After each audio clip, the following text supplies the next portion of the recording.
Hi, welcome back guys. This is your friend, the DN WhatIf, with another fanfiction. This is the fourth part of What If Deku Became Japan's Guardian. All credits for this video go to their respective authors, so please support the real author. Check out the link in the description for more details. Please give this video a like and subscribe to the channel if you want more videos like this. Now let's get into the fanfic. Izuku got up from his bed. Or tried to, but he felt weight on him.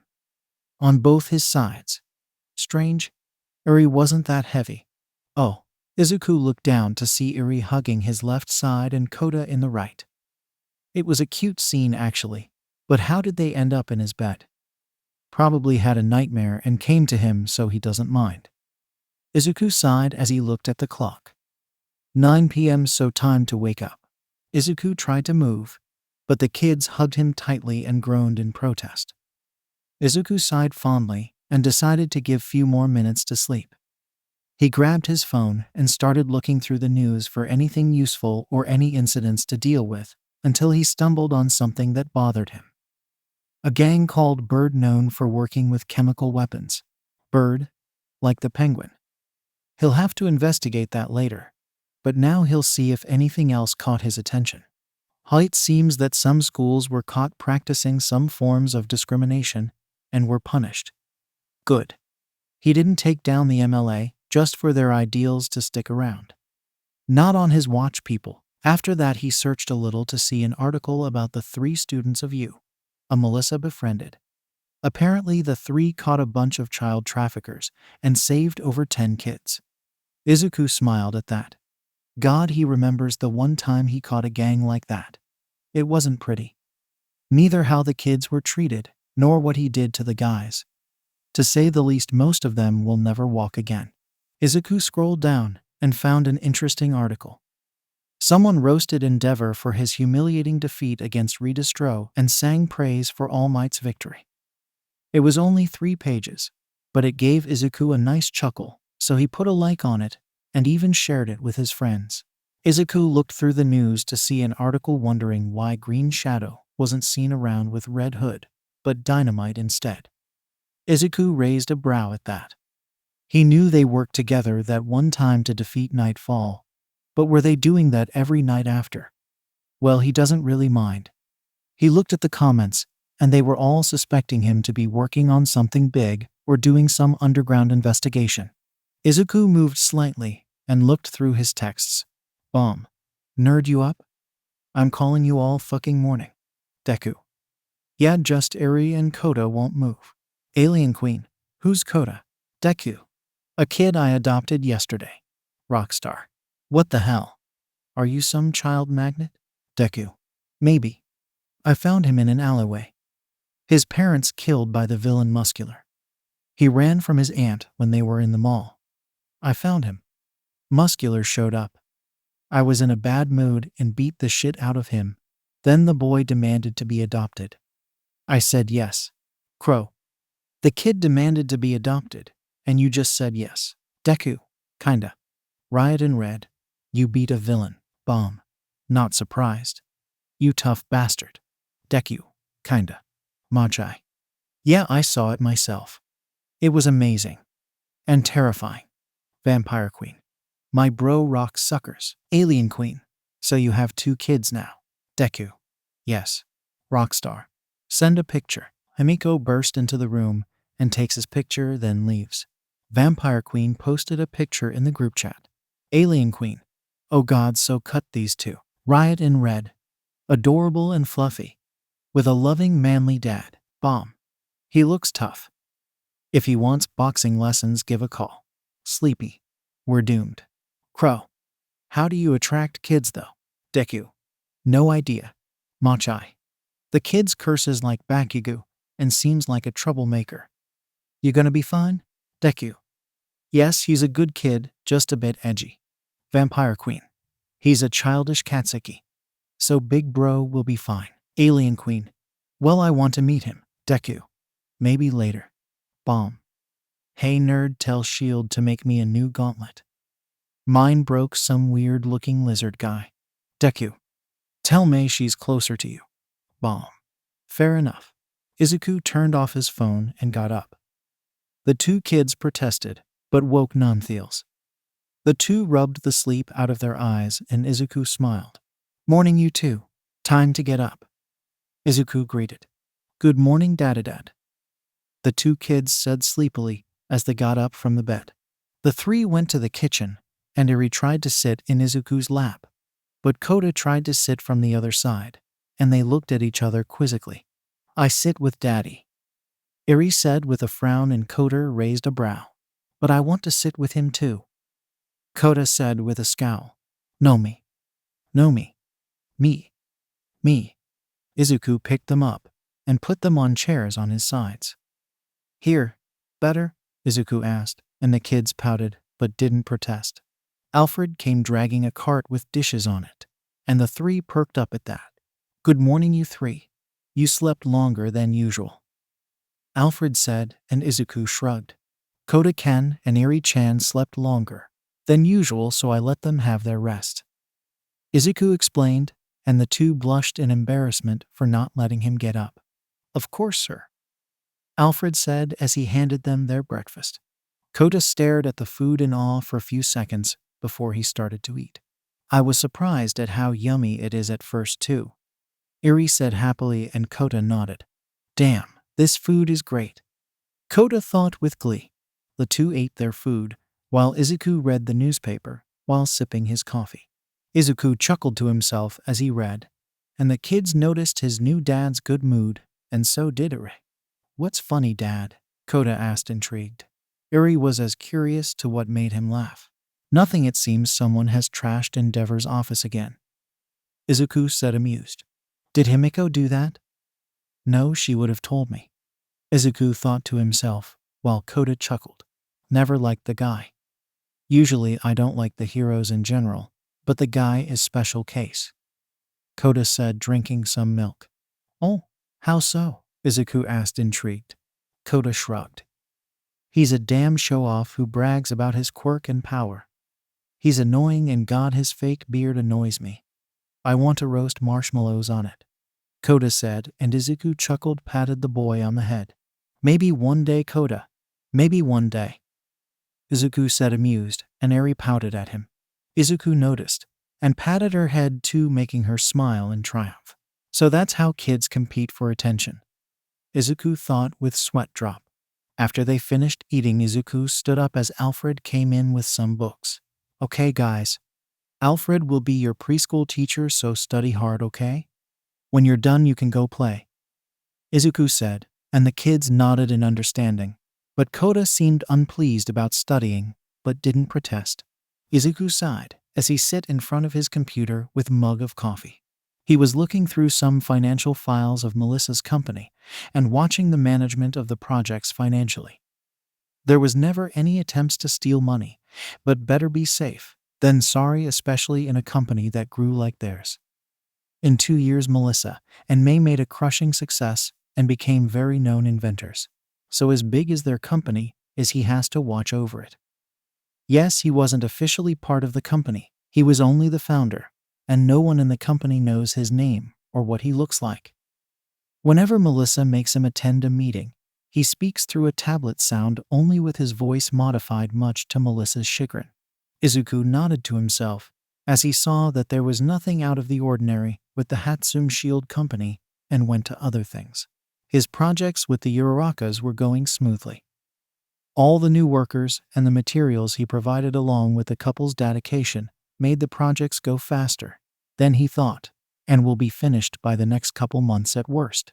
That way, the South Side, or more known as the poor area, will be in a much healthier condition and be filled with places to live and work, getting rid of a huge amount of the homeless and unemployed people. After all, not only he was building apartment complexes, but he was restoring the factories and companies and shops in there, and as Green Shadow, he spooked the gangs into leaving the Urarakas alone to their business. So in theory, he should get rid of a huge number of small-time criminals without resorting to violence and even get profit. Perfect. After he was done, he was met with his usual amount of paperwork.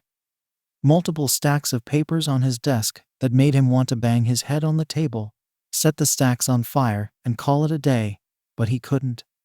Those papers were important. It was paperwork for money he was donating to charities for human rights, anti-discrimination groups, hospitals, orphanages, and other facilities that helped people. Because fighting crime is not enough to help society. He needs to extend his hand to the unlucky and weak.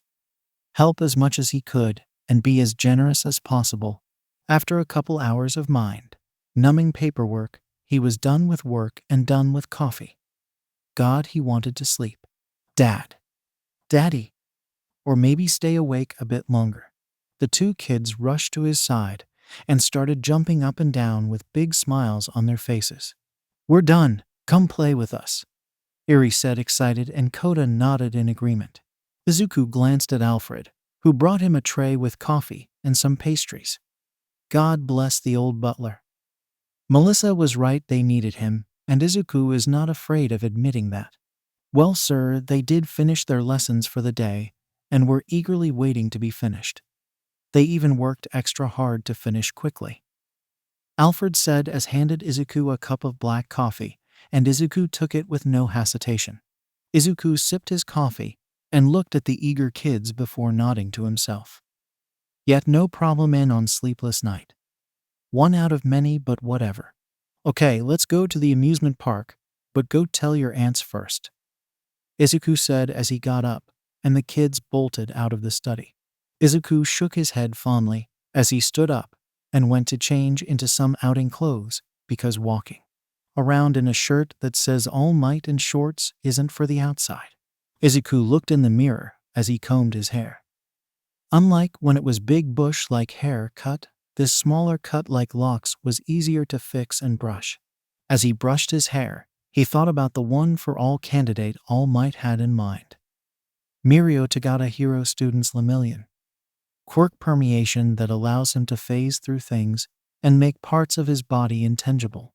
The poor guy had no control over his quirk at first, to the point he was almost kicked out of UA's hero course for being the only hero student to be eliminated in the first round in the sports festival.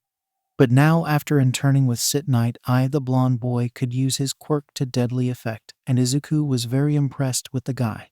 But Izuku wasn't sure of whether or not he was a good match for One for All. His quirk was complicated on its own, so adding One for All could lead to more trouble than it's worth. He will have to study both All Might and Mirio before giving his opinion. Izuku put on a blue shirt, blue jeans, a black leather jacket, and white sneakers. He put on a necklace and his nano bracelets. He hid them under his sleeve and walked outside of his bathroom and outside his bedroom. After a bit of walking through his decently huge mansion, he got to the door where he found his family waiting for him eagerly. Izuku looked at them and smiled. "Ready to go, everyone?" Izuku asked cheerfully, already knowing the answer. Yes, sir. Everyone cheered enthusiastically. Izuku chuckled in amusement at everyone's good mood and walked to the car. Izuku opened the door and got into the driver's seat. Melissa sit beside him while the rest sit on the back. Kota sit behind him while Eri sit behind Melissa, both next to the widows, while Himiko sit in the middle texting someone who's probably Katsuki. "So ready to have fun, guys?" Melissa asked, grinning, and everyone cheered. Smiling at their happiness, Izuku started the engine of the car.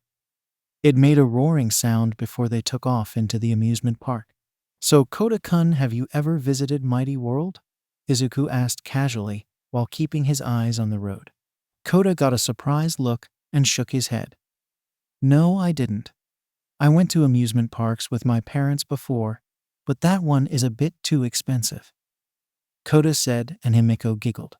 "Well, big bro is super rich, so you don't have to worry about that anymore," Himiko said, and Melissa smiled. "Yeah, Izuku here is great at business management, to the point I owe him everything I got," Melissa exclaimed proudly, and Izuku blushed. "Well, thank you, but it's still your company," Izuku said bashfully, and Melissa huffed in amusement. "Because you refuse to be officially part of it," Melissa said, and Izuku shrugged.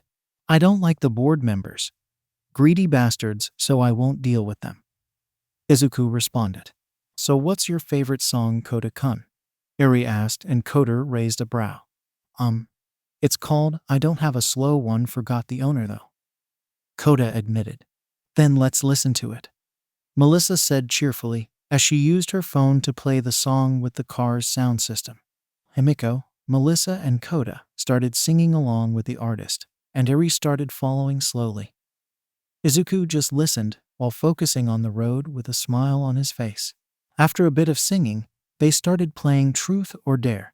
So Truth or Dare, Melissa-chan? Himiko asked with a smirk. Truth. If I give you a dare, you'll make it a nightmare, Melissa said, and Himiko pouted. Do you like anyone? Himiko asked, and Melissa hummed softly in thought. Maybe Amajiki-kun. He's sweet and cute, Melissa said honestly, and Himiko grinned, giving her a thumbs up. Okay, Kota, Truth or Dare? Melissa asked, and Kota shrugged. Dare, Kota said simply. I dare you to spend the day without your hat, Melissa said with a smirk, and Kota scowled. Whatever, Kota huffed as he took off his hat. Truth or Dare, Auntie Himiko? Kota asked, smirking. Truth. I don't trust you, Himiko said flatly, and Kota shrugged. Do you like or love this Katsuki guy? Kota asked, and Himiko frowned in thought. It's hard to tell. He's a great guy and all, but I'm really not sure.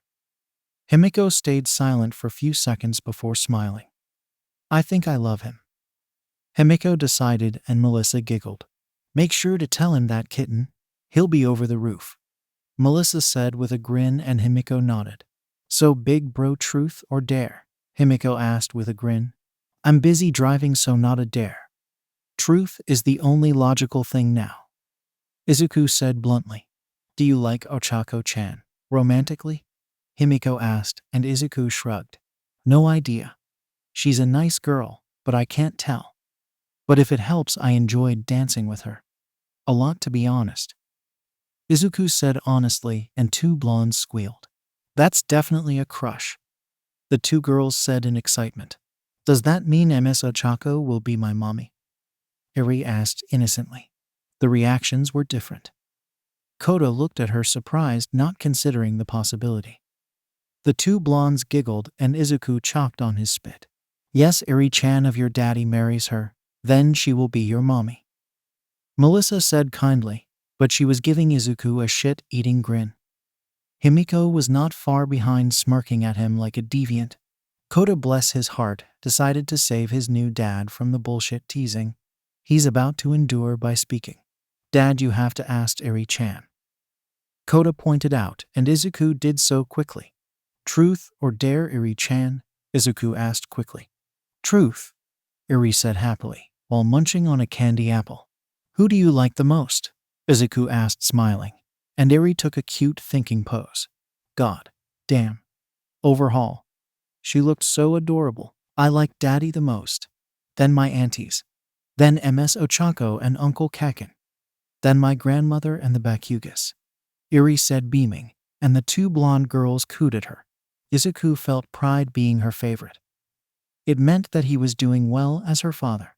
And I know Daddy loves me the most, Eri said, and Kota scoffed. Yeah, right. I'm obviously his favorite, Kota said, crossing his arms. Eri pouted and crossed her arms. No, he loves me the most, Eri protested. No, me. No, me. Me. Me. Izuku sighed in exasperation and fawned at the two kids. I love you both the most, and no one is my favorite, Izuku said, and the kids nodded, but they were glaring at each other. So am I your favorite sister or Melissa? Himiko asked seriously, and god damn it, Melissa was waiting for an answer. Izuku sighed, since he still had some time before reaching the park. Wow, Kota said, amazed at how big the place was. It's as beautiful as last time. Eri cheered, looking around with a smile. Last time? When did you come? Melissa asked, confused. Oh, I brought her here once as a reward for being brave to go into therapy, Izuku explained, and the girls nodded in understanding. Well, I want to play with the carts, Kota said. I want to play in the swirling teacups, Eri said happily. I'm going to the huge wheel, Himiko said with glee. Izuku smiled at all of them. Now first let's go get you the tickets," Izuku said as they went to the ticket shop. The man looked at them with a smile. "Well, how many tickets do you guys need?" the land asked.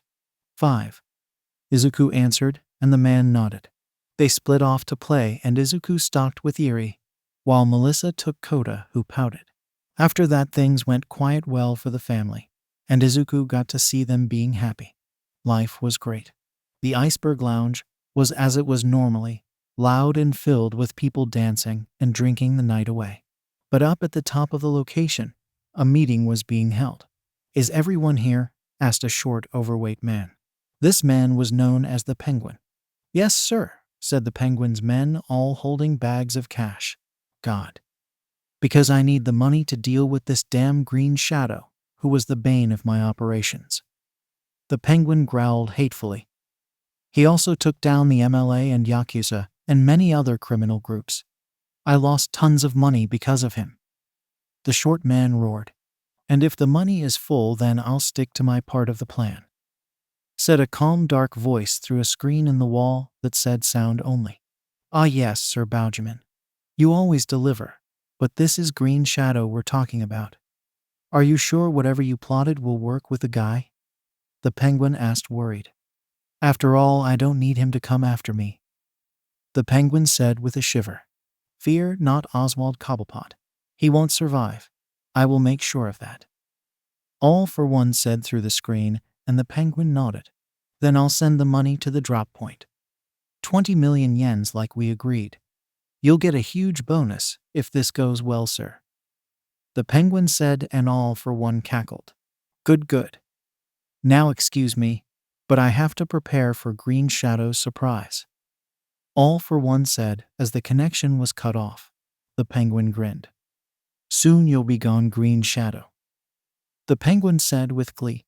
Deep underground, All for One was sitting in his throne with his respiratory system and life support, grinning as one of his goals would become as reality. Green Shadow had become a pain in the ass to the point All for One himself sees him as a threat. And the fact that he seems to speak with all might makes him feel worse. "Are you sure you want to get Green Shadow to discover a whole warehouse full of Nomus, sir? I know he couldn't dream of beating them, but it's a risk," the doctor said with a frown. All for One grinned. "Do not worry, Doctor. Green Shadow is skilled, but he can't beat over 10 Nomus. Plus, it's a Sunday night, so he'll patrol alone. He'll go to our trap thinking it was a just starting experiment, and when he's alone, he shall disappear." All for One explained his plan, and the doctor hummed. He would be an excellent specimen for a Namu. A high-end Namu with his intelligence would be a fearsome weapon. The doctor offered, and All for One laughed at the possibility. "It would be amazing. If you're not convinced, Doctor, we can send a human opponent." All for One smirked evilly. "Razer," All for One said, and the doctor looked surprised. "Sir, I want him in one piece," the doctor groaned. "Oh, don't worry, Doctor.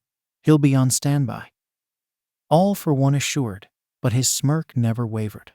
Green Shadow was standing on top of a rooftop, waiting for his friend to show up so they could begin the patrol. "Hey, I'm here.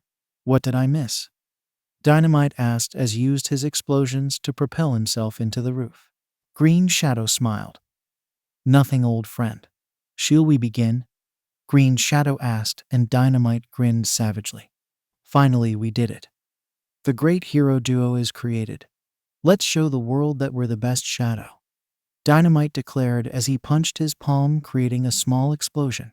Green Shadow nodded as the two started jumping between rooftops into their destination. "So where are we going, Shadow?"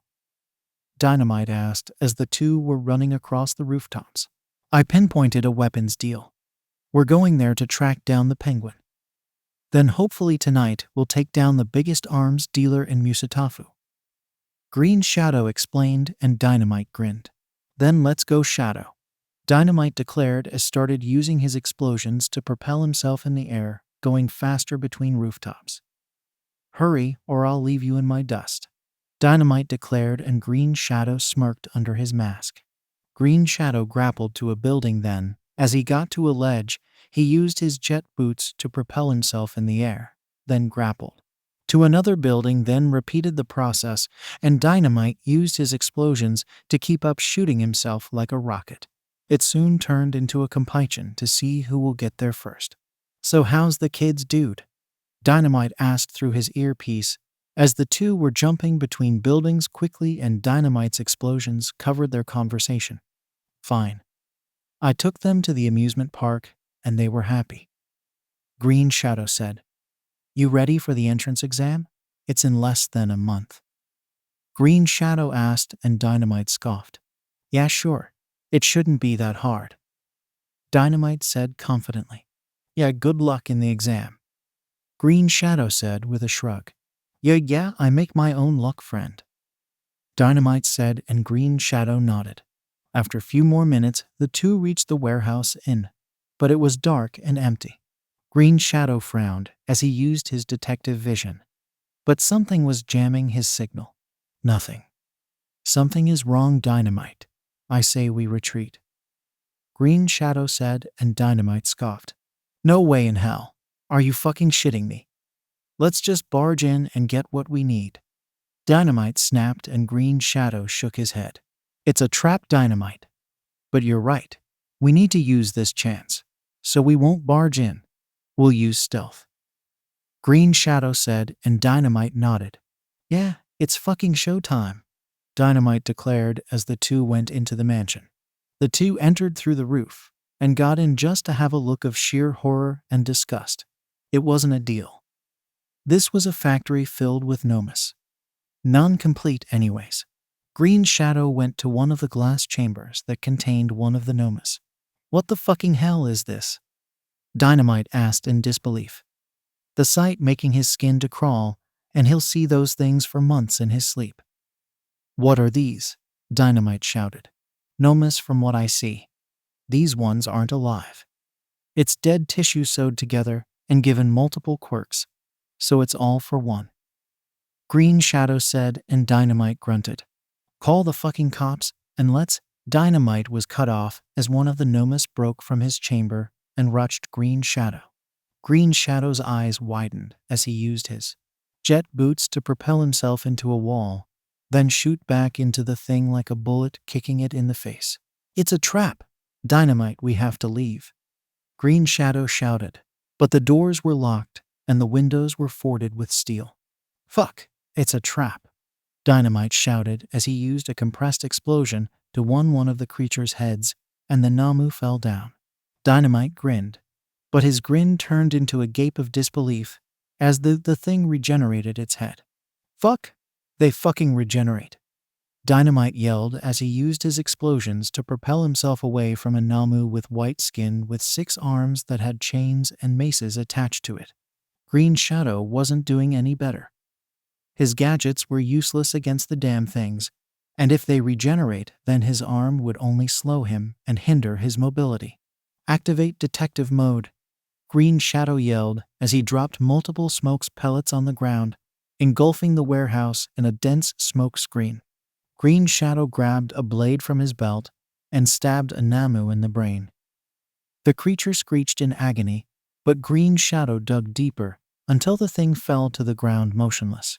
A Namu tried to attack Green Shadow from behind, but it was hit with an apt shot from Dynamite. The heat of the blow carbonized the head and burned the brain. A third Namu attacked Dynamite, but the explosive blonde jumped to the side and shot a compressed explosion on the Namu's side, destroyed his arms, then jumped on him and stabbed it with a knife Himiko gave him as a gift. He'll kiss the girl so hard next time he sees her. The knife sunk deep within the brain and killed the Namu. 3 down, 7 to go. Green Shadow used his glue grenade and trapped 3 together, just for Dynamite's gauntlets to make a click. Dynamite grinned like a psychopath as he jumped on the 3 and pressed a button on the gauntlet before pulling the pin. A strong, loud, glowing, and very concentrated explosion engulfed the creatures as Green Shadow bolted away. The sound of the explosion shocked the warehouse as the 3 creatures were carbonized into ash, their corpses barely recognizable. For to go in Green Shadow was dodging their attacks. "Leave my bro, you fucks," Dynamite roared as he pulled the second pin of the other gauntlet. Green Shadow grappled to the roof just as the blast was unleashed. The 4 Nomus were destroyed into a pile of ash. Had happened is that Green Shadow put the remaining 4 in a place where Dynamite could kill them all with one strike. The 2 friends and brothers panted heavily as the fight was over. They had cuts and bruises, and even some burns. Dynamite saw a drone looking at him from a small window, and with a roar of pure, unadulterated rage, he sent a small app shot at the drone, taking it down. Then he saw a camera at the entrance. He flipped it off as he blew it up and screamed a whole bunch of curses. The penguin watched it all. The whole fight, and saw the look of pure, unadulterated rage on the blonde's face when his drone went down. The penguin was shivering in terror. These 2 weren't kids. They were monsters. Devils straight from hell, and he just got them pissed. He must run, he just has to before they come for him. He'll pack and run. He'll pack all his money and belongings, then leave in his ship. All for One watched in amusement and slight irritation as the 2 boys utterly destroyed his Nomus. It was an entertaining battle, and he was intrigued. Great explosion, King Dynamite. All for One mused as he saw the boy's talent and skill. His quirk. All for One wanted it. He wants it more than he did want something on a very, very long time. Such a waste, master. We lost the 10 perfected Nomus we made. I was ready for losing 5. Maybe 6 since Green Shadow was no joke. But I wasn't ready to lose them all. And for the boy to live too, and without any terrible injuries. Such a shame. The doctor said, disappointed. Yes, doctor. We were unlucky. It seems Green Shadow has more allies than we know. If there was Red Hood with him, he would have been dead. But it seems his new partner is a powerhouse. The doctor grinned. I want his quirk, doctor. All for One said. Tamura, are you there? All for One asked to the screen. Yes, sensei. Answered the raspy voice of a boy with grayish-blue hair who needed some lotion on his face. I have a mission for you. Did you see the fight? I want the bomb kid's quirk. All for One said with a grin. Yes, master. Anything for you. The boy known as Tamura said. After the 2 literally blew up the front door, they went outside. Tired, sweaty, and pissed. No, beyond pissed. They were furious. If the penguin made a deal with All for One to kill them, then he'll get the damn consequences. The 2 walked to the fallen drone and Green Shadow, extracted the memory card, and then used his cryptographic sequencer to hack the drone and pinpoint where it was being controlled from. Got it. The penguin is hiding in an old but functional ship. Green Shadow said in a calm voice, but those who knows him could detect the hidden rage and irritation in it. Then let's fucking get him. I want revenge on the fucking midget. Dynamite shouted enraged. The 2 of them were now just looking for someone to cut loose on, and the asshole midget did throw himself on their feet. The 2 had just barged into the ship with the most enraged expressions. It would put Endeavor to shame. Their killing intent was overflowing, and God help any morons that tries to get in their way. The 2 ran through the old ship looking for the penguin. But the ship was a cruise ship, so it was too big to look everywhere. We need to get to the security room. Green Shadow said as the 2 ran in the halls. Where's Oracle when you need her? Dynamite yelled in frustration. She was too tired from the amusement park, so I told her to sleep. I didn't think All for One would try to kill me. Sorry for dragging you into this, by the way. Green Shadow said, and Dynamite scoffed. We're partners, moron. If someone wants you dead, they should bypass me. Dynamite snapped, and Green Shadow smiled under his mask. The 2 reached a big poker room full of people. The guys instantly flinched at 2's rage and killing intent, but were too afraid of their boss to not fight. The 2 boys looked at each other, then jumped at the men. Smash, smash, smash, smash. Boom, boom, boom, boom. Thud, thud, thud, thud. The 2 boys shared a fist bump as they walked to the only one with a brain who didn't attack them. Where's the penguin? Green Shadow asked, irritated. The man looked at Green Shadow, then Dynamite blankly before sighing in defeat. If I speak, you'll arrest him. He won't get to kill me. The man inquired. The two nodded, giving the man some of whatever patience they have left. I don't know for sure, but the security room is in this floor. Room 504, the man said casually as he drank some vodka. He offered them some and Dynamite took a bottle for ladder. The two ran into the security room, which was only few corridors away, and kicked the door open. Green Shadow searched through the cameras until they found him. He was in the bottom of the ship, heavily guarded. The two shared a glance before the most savage grins took their faces that it would put Eraserhead to shame as the two bloated into the bottom of the ship. Oswald was terrified. The brats found him. He doesn't know how, but they found him. And they just got into the ship few minutes ago.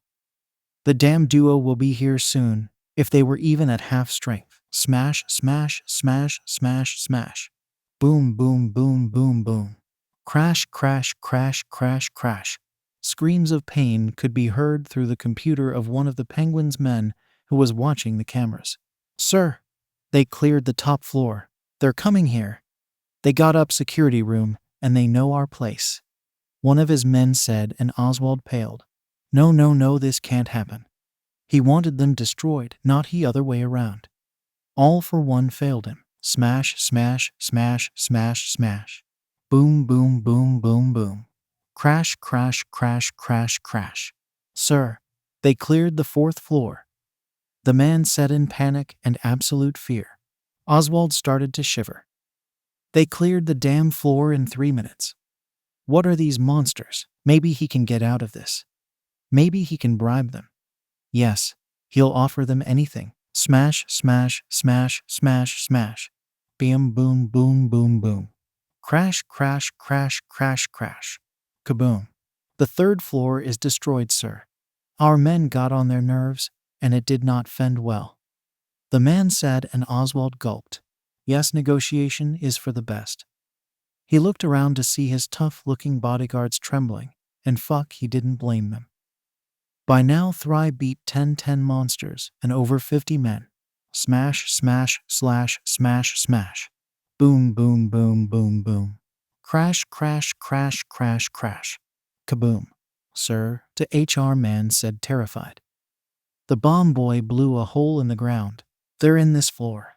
The man screamed in terror. The Penguin paled even more. He was going to piss himself. Smash, smash, smash, smash, smash. Boom, boom, boom, boom, boom. Crash, crash, crash, crash, crash. The Penguin gulped. The men in the room could hear the slow footsteps.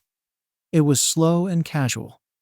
It was taking so much time Oswald thought they were giving him a small chance to run, but he was trapped. Bang. The door was blown open and smoke could be seen entering the room. Walking out of the smoke was Green Shadow and Dynamite. They were cut and bruised from their fight with the Nomu, but nothing much from the fights in the ship. Oswald was horrified. They were barely scratched. His men noticed that and ran out of the room. The cowards will pay. Wait. Hold on a bloody minute. Dynamite grabbed him and threw him at the wall. Green Shadow kicked him into another wall and the towered over him. You know shit ton about all for one. Tell us, and we will negotiate you on you beating.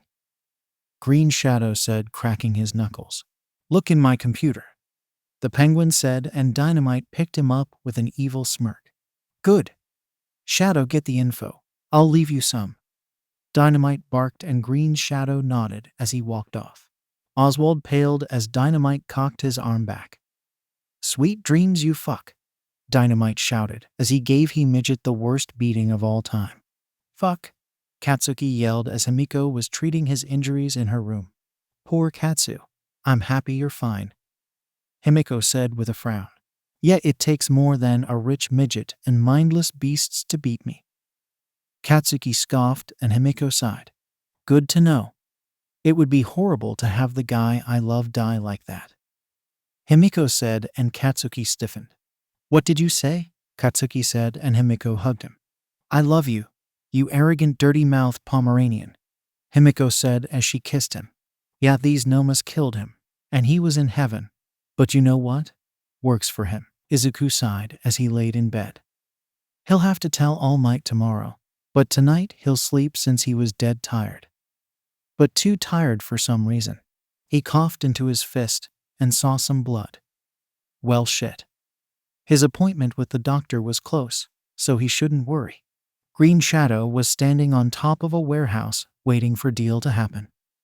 It was from the gang called Bird, and he decided to investigate about it. Then a bunch of men entered holding a suitcase. Then a van entered the warehouse, and from the back came out 5 men dressed like gangsters.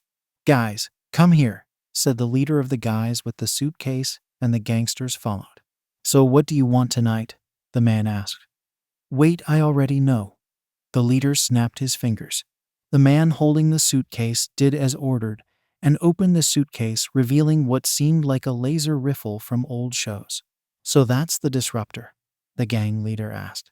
"Yes, this is the disruptor, but you need to pay first," arms dealer said. A suitcase was thrown at the dealer, and he opened it, then grinned, seeing it filled with money. "You're good to go," arms dealer said as the gangsters were handed the weapon. Then the place was covered in smoke. "Wake up," a cold voice said, and the arms dealer eyes snapped open to see her. He was hanging upside down on top of a building. The man looked up to see an eldritch night rabbit man holding him from his foot. The man screamed and flailed, but Green Shadow was having none of it. "Where did you get these weapons?" Green Shadow asked. "Let me go," arms dealer shouted in fear. "If you insist," Green Shadow said as he let go of the man. The man fell for a few feet until he stopped, because of a rope tied around his legs. "Please, I don't know anything," the man shouted. Then someone started speaking through a radio in the man's pocket. Green Shadow took the device and nodded to himself before throwing the man in a dumpster. All for one side as he tried and failed to use overhaul again. Chizaki did terrible to his hands, and he can't use the quirk to fix himself now. The irony of that. Then there was the fact that Green Shadow hasn't kicked the bucket yet. It was annoying, and he was growing irritated. He was never bothered by anyone like this ever since All Might, and it was getting on his nerves. The kid bothered him as much as Shimura did when she was still around, and it was driving him mad. Then there's the problem of never seeing the boy's quirk in action yet. Was it something like foresight or intelligence? Or was it something completely useless, so he doesn't use it? Such an annoyance to find out. All for one grinned as he got a phone call from someone he was waiting for. "Razer, nice that you got time to call. So why didn't you take out Green Shadow yesterday?" All for one asked pleasantly, and the other person scoffed. "Because I'm no coward, Baujamin. Or should I call you symbol of evil?" Razer asked, and All for one chuckled. "Whatever is fine. Finish your mission, and you'll get your payment," All for one said, and the figure huffed as they went to cut the call. "And try to make him use his quirk, because I never saw him use one," All for one said, slightly grinning. "Did you consider that he's quirkless?" Razer asked as they cut the call. All for one stayed silent for a bit before slapping where his forehead should have been. How the hell did he not consider that? Green Shadow sighed as he looked at the radio he took from one of the men. He just stopped a bank robbery, and what bothered him was weapon the thugs had. It was jamming the security systems and cameras, and even some of his gadgets, so he took it to examine it. But now he was trying to listen to the radio channel they were speaking through. He could barely make any words because of the bad signal. "Razer, take down." Izuku listened closely. He couldn't decipher what was being said at all, barely few words from each sentence. Assassination. Strong. Scary. Green. Dead. Rabbit. Green Shadow listened closely and tried to get a better place to listen, and thankfully the jamming stopped. "So you think Green Shadow has any chance?" someone asked in the radio. "No way. That monster is unkillable," another man said, and Green Shadow frowned.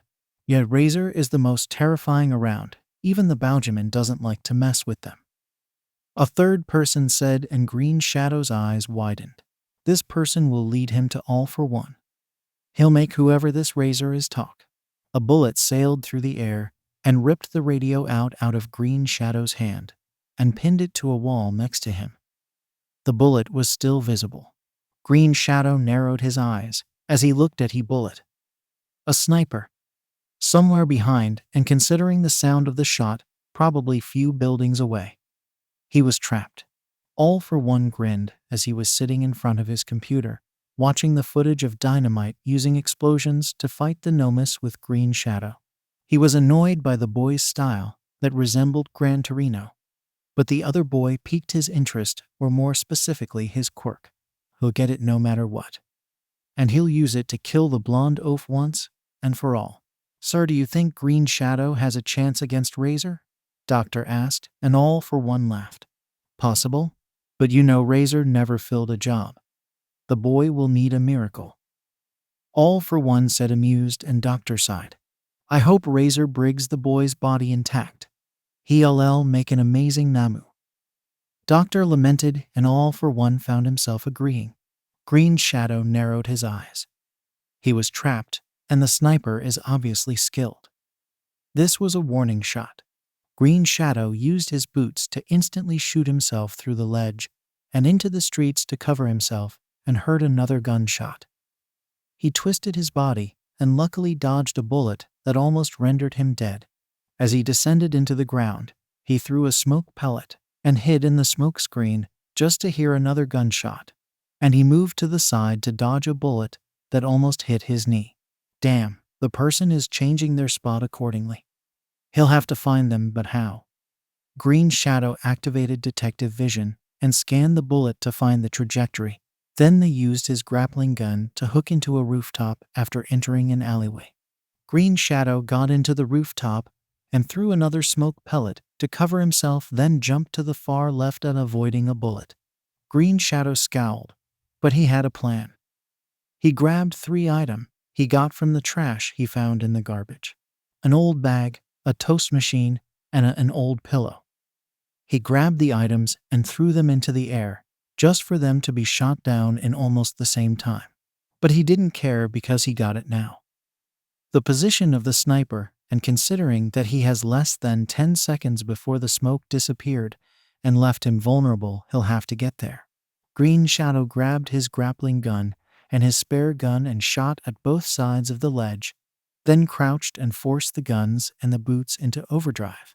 Green Shadow activated the gauntlets, making them glow in red energy, then stared, using the guns to pull himself quickly in the same time. He unleashed the air from his boots, giving him immense speed, then used the strength boost from his gauntlets to yank himself quickly. Green Shadow shot ahead like a bullet and into the air into a taller building. Just as he got to the place where the shot originated, he was in the air tight in front of a woman holding a rifle who looked at him surprised. Green Shadow wasted no time grabbing into the rifle and kicking the woman off as he fell and slid in the ground and rolled over. He was going to feel this later. Green Shadow stood up on shaking legs and looked at his opponent. It was a woman in her 30s. She had long silver hair that went down to her back, piercing blue eyes and long eyelashes. She had pale, beautiful skin and a nice figure. She was wearing a black tank top and tight jeans, showing her nice figure. Green Shadow scowled and noticed that the rifle he summoned disappeared. Who are you? I take it you're Razer. Green Shadow asked, trying to sound calm, while he was annoyed and angry. The woman smiled at him. No malice or ill intent. Just smiled in some type of admiration. I really hoped you weren't that easy to defeat. Most people never make it to me. Heck, you're actually the first. Razer said, genuinely happy that someone wasn't a pushover. So what's this about? All for One hired you to get rid of me? Some type of bounty on my head? Green Shadow asked, and the woman scoffed. Nah. I took the offer because I wanted to fight you, tough guy. Razer said as a sword materialized in her hand, and she charged at him.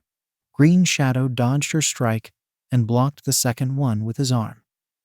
Thankfully, his gauntlets were near unbreakable and tank hits from most powerful people. Green Shadow went for a kick that the woman dodged and swung her sword at him in an arc. Green Shadow blocked her sword with both arms before swinging them apart, the blades in his gauntlets forcing the sword to break and disappear.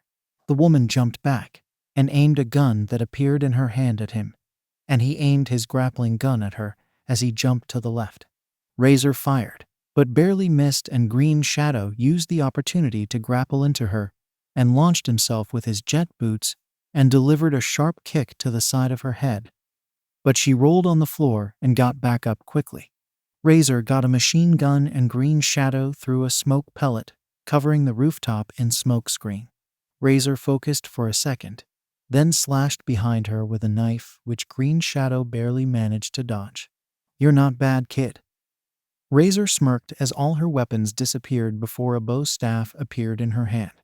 Razer and Green Shadow charged at each other. Green Shadow used his speed and agility, while the woman used surprising skill with the weapon she was holding. Green Shadow dodged a blow to the ribs, then swept the woman's legs, but she used her free hand to catch herself and deliver a kick to Green Shadow, hitting him in the left ribs, making him wince. Green Shadow jumped back and threw some explosive discs at her, but woman dodged the attacks. Razer grinned as she summoned a machine gun and Green Shadow threw a disc at her that she dodged, but her weapon was grabbed by Green Shadow's hook gun and was snatched from her hands and disappeared. Green Shadow groaned as he felt a headache. It was terrible, like hot knives stabbed into his brain. Razer charged at him, and he had enough as he let her stab him in the shoulder, just to grab her and taser her with enough electricity to knock her out. Green Shadow fell to the ground alongside the woman. She was knocked out, and he was clutching his head in pain, but it finally stopped. Green Shadow sighed as he took off his suit and put it in the chamber. It was a lone night for him.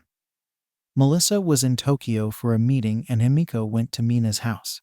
Alfred was watching over the kids, so he can patch himself up in his room. He went to his room and grabbed the first aid kit as he sit in his bed. He stickered the stab wound on his shoulder, then bandaged his ribs, but made sure to keep a shirt this time. After he was done and laid in bed, he felt another splitting headache get him.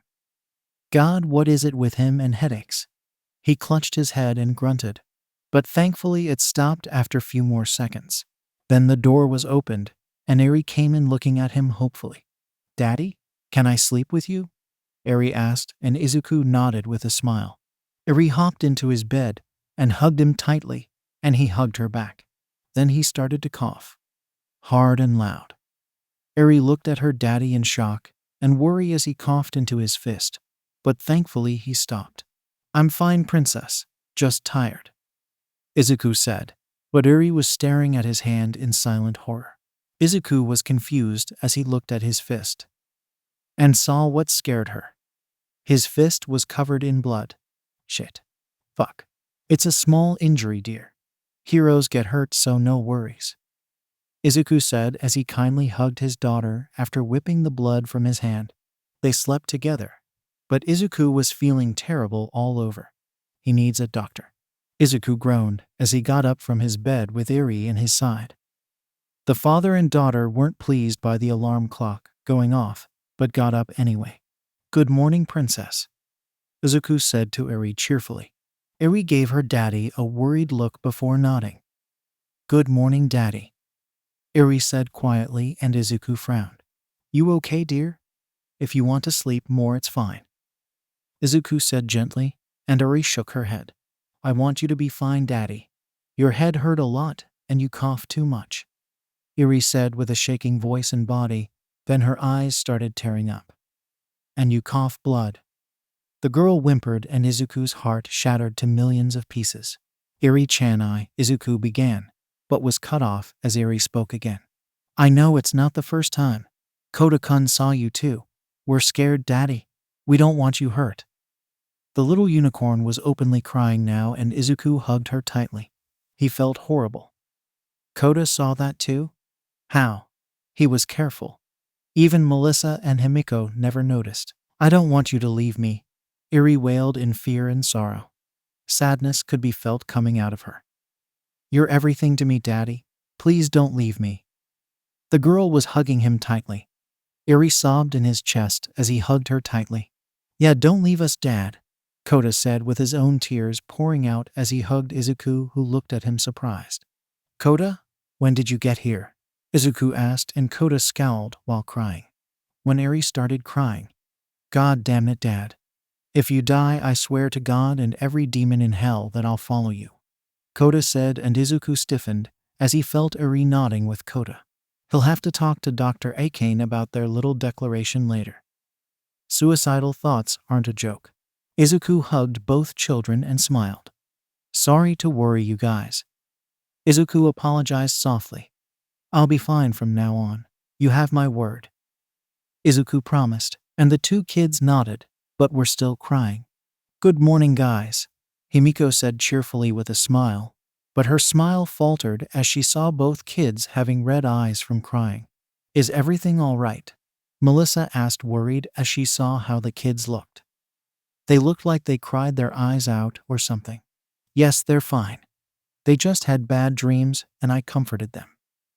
Izuku said casually as he sat down, and Himiko frowned. Ah, did my beloved nephew and niece have a nightmare? Himiko asked as she hugged them, and Eri hugged her back. I had a dream where Dad was having headaches and coughing blood, then went to the hospital. Kota said, narrowing his eyes at Izuku, who smiled at him, but was sweating buckets. Himiko gasped, not getting the hint. Oh, you poor thing, don't worry. Izu is too strong. He won't get hurt. Himiko exclaimed, and Kota scowled. God damn it, she didn't get it. Melissa, on the other hand, gave Izuku a suspicious look, and he smiled at her. Kids have wild imagination. Don't worry about it. Izuku said as he drank some coffee, and Kota scowled. Dad, not to be rude, but how many damn mugs of coffee do you drink every day? Just yesterday I saw you drinking 5. You drink more coffee than you eat, Kota said, and Izuku smiled. I'm fine, my boy, and coffee keeps me awake in work. That's how we have this nice big house, this delicious food, and all the things you guys have. Izuku explained calmly. Coffee is not bad for health, so don't worry. I'm fine. Izuku said in a pleasant but insistent tone. Himiko and Melissa frowned and narrowed their eyes at Izuku, who decided to play dumb and read the newspaper. Then Alfred came dragging a cart with dishes on it for everyone to eat. Everyone got distracted with the food for the time being, and as everyone got up, Kota secretly gave Melissa a small paper. As Izuku went to start the car to take Melissa to you, and Himiko to school, Melissa teared the paper and almost tripped at the contents. Dad is coughing blood. Twice a day. He says he's fine, but I know he's lying. Deal with him. The paper said, and Melissa was horrified. Coughing blood? Was he sick? Does he have a disease? Melissa thought of storming into him and tying him up to his bed, but decided to just speak later tonight. Izuku was stubborn and damn it a bit workaholic. But she didn't think he was that bad. Melissa only had herself to blame. She knew him for 2 years now. She should have been keeping a close eye on him, but failed to do that. She was the oldest here, not him. Melissa shook her head. She met up with Himiko as they were walking to the Ferrari. Izuku is sick, Melissa whispered, and Himiko looked at her strangely. What? He seemed fine? Himiko said, confused, and Melissa shook her head. Kota was speaking in message. Izuku is coughing blood and getting headaches. We need to talk to him. Tonight, not now, and don't make it seem like we know. Melissa explained, and Himiko looked horrified. He'll be fine, right? Big bro is strong, right? He won't get hurt, right? Himiko asked, terrified. She couldn't lose her brother. Not when she finally found a loving family. No, he can't leave her. Yes, but we need to get him to rest and hopefully see a doctor. Melissa explained, and Himiko nodded, her face pale from the idea of Izuku leaving her. She loved him a lot. She couldn't think of a world without him.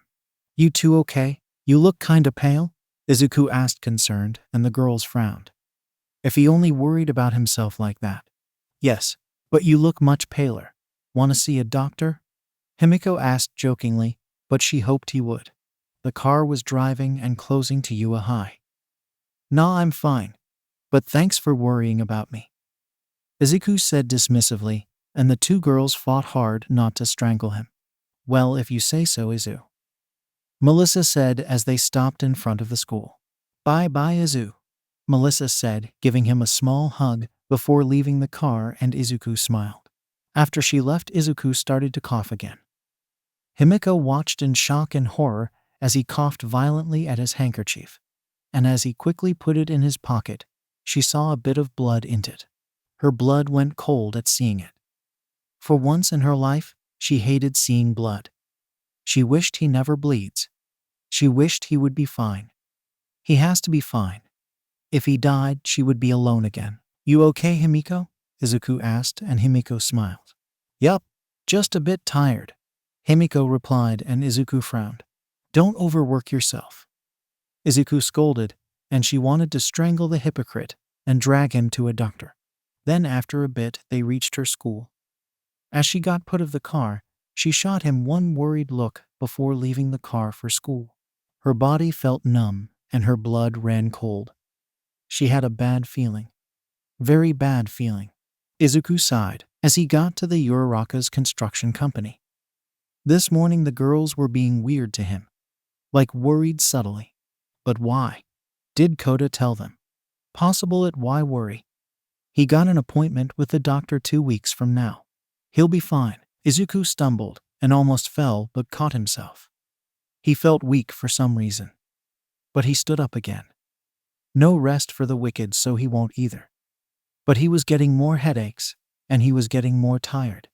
Whatever. He'll sleep an extra hour tonight, and he'll be good as new.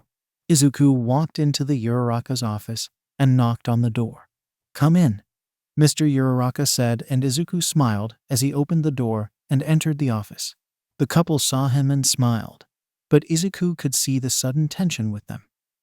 It was really bothersome that they were a bit nervous around him, even though he was working with them for around a year now. Hello there, Mr. and Mrs. Uraraka, Izuku said kindly as he sat in front of the couple. Well, hello to you too, Shimura-kun, Mrs. Uraraka said with a smile on her face. Well, how can we help you, young man? Mr. Uraraka asked, his smile genuine, but a bit strained. Guys, can you please not act like you have to be too nice? I'm really not going to get mad for small things or anything like that. Please be relaxed, Izuku requested softly, and the couple sighed. Sorry. We're just a bit worried that we might end up going back to financial struggling, Mr. Uraraka said honestly, and Izuku smiled. Over my dead body, Izuku said kindly, but strongly, then pulled out some blueprints to go through. After a couple hours of observing, the three nodded in agreement at the plans. Well, this should take at least 3 months if we follow all the safety protocols, Mrs. Uraraka said with a smile. Izuku looked at her. Can you speed up the process? Izuku asked, curious, and Mr. Uraraka shook his head. No, we can't unless we ignore the safety protocols, which we would never do, Mr. Uraraka said, unsure of refusing his client, but firm in his beliefs. Izuku smiled widely. Good to know. Thank you for your honesty, Izuku said, and the couple smiled back at him. Why don't we have lunch together? I'm sure you're hungry, sir, Mrs. Uraraka said, and Izuku blushed. Ma'am, don't call me sir. You're literally as old as my mom, Izuku said, embarrassed, and Mrs. Uraraka giggled. Well, to be fair, you look like you could use some fuel in the tank, Mr. Uraraka said, looking at Izuku's eye bags with a frown, and the green-haired kid smiled. No, I'm fine. Izuku fell out of his chair and yelled in pain as he clutched his head with both hands. Shimura-kun, Mrs. Uraraka gasped as she went to his side, and so did her husband. Are you okay, young man? Mr. Uraraka asked, but the boy just kept yelling like someone was twisting a knife in his head. He kept clutching his head tightly, his knuckles turned white, and the couple were scared for the young boy. Mrs. Uraraka quickly grabbed some medicine she has on her for headaches and a glass of water, and offered to Izuku, who was still on the ground. He stopped yelling, but his head still hurt as much. Izuku quickly drank the water and swallowed the pills, and the pain became manageable. Izuku sat on the couch with help from Mr. Uraraka, who was looking at him with a lot of concern. It wasn't natural to get a headache put of the blue like this, And such an intense one too. Izuku felt bad for worrying the couple and smiled to reassure them that he was fine. Are you okay, dear? Mrs. Uraraka asked, and Izuku nodded. Yeah, happens sometimes. Izuku said dismissively, and the couple frowned at the answer. Headaches don't come out of the blue like that. Especially ones this strong and intense. He must be sick or something. Well, we're done, so why don't you go home and take some rest? Mr. Uraraka asked, and Izuku shook his head. No, I have some work. Izuku started to cough violently as he brought both hands to his mouth. The couple watched with worry as he kept coughing for a few seconds. Then worry turned to horror as they saw blood coming through his hands and falling to the ground. He was getting paler by the second. I'm calling an ambulance, Mrs. Uraraka yelled as she scrambled to her phone. The kid looks like he was dying. You'll be fine, Shimoda-kun. We're calling. Mr. Uraraka stopped mid-sentence as Izuku fell to the ground motionless. There was a pause. Then Mrs. Uraraka let out a scream as she ran to the boy, and Mr. Uraraka took the phone from her hands to call the ambulance. Melissa sighed as she was having lunch in a high with her friends. So Melissa-chan, how's Deku-kun doing? Is he getting taller? Is he getting more friends? Is he sleeping well? Nejire asked, and Melissa sighed. Well, Deku is not fine. Melissa's face became worried. Eri told that he's coughing blood in secret. She shakily, and the three others tensed. Is the green buddy fine? Mario asked, worried, and his two companions looked equally as worried. No idea. I'm talking to him tonight, and I'm dragging him to a doctor if necessary. Melissa declared, and Nejire nodded.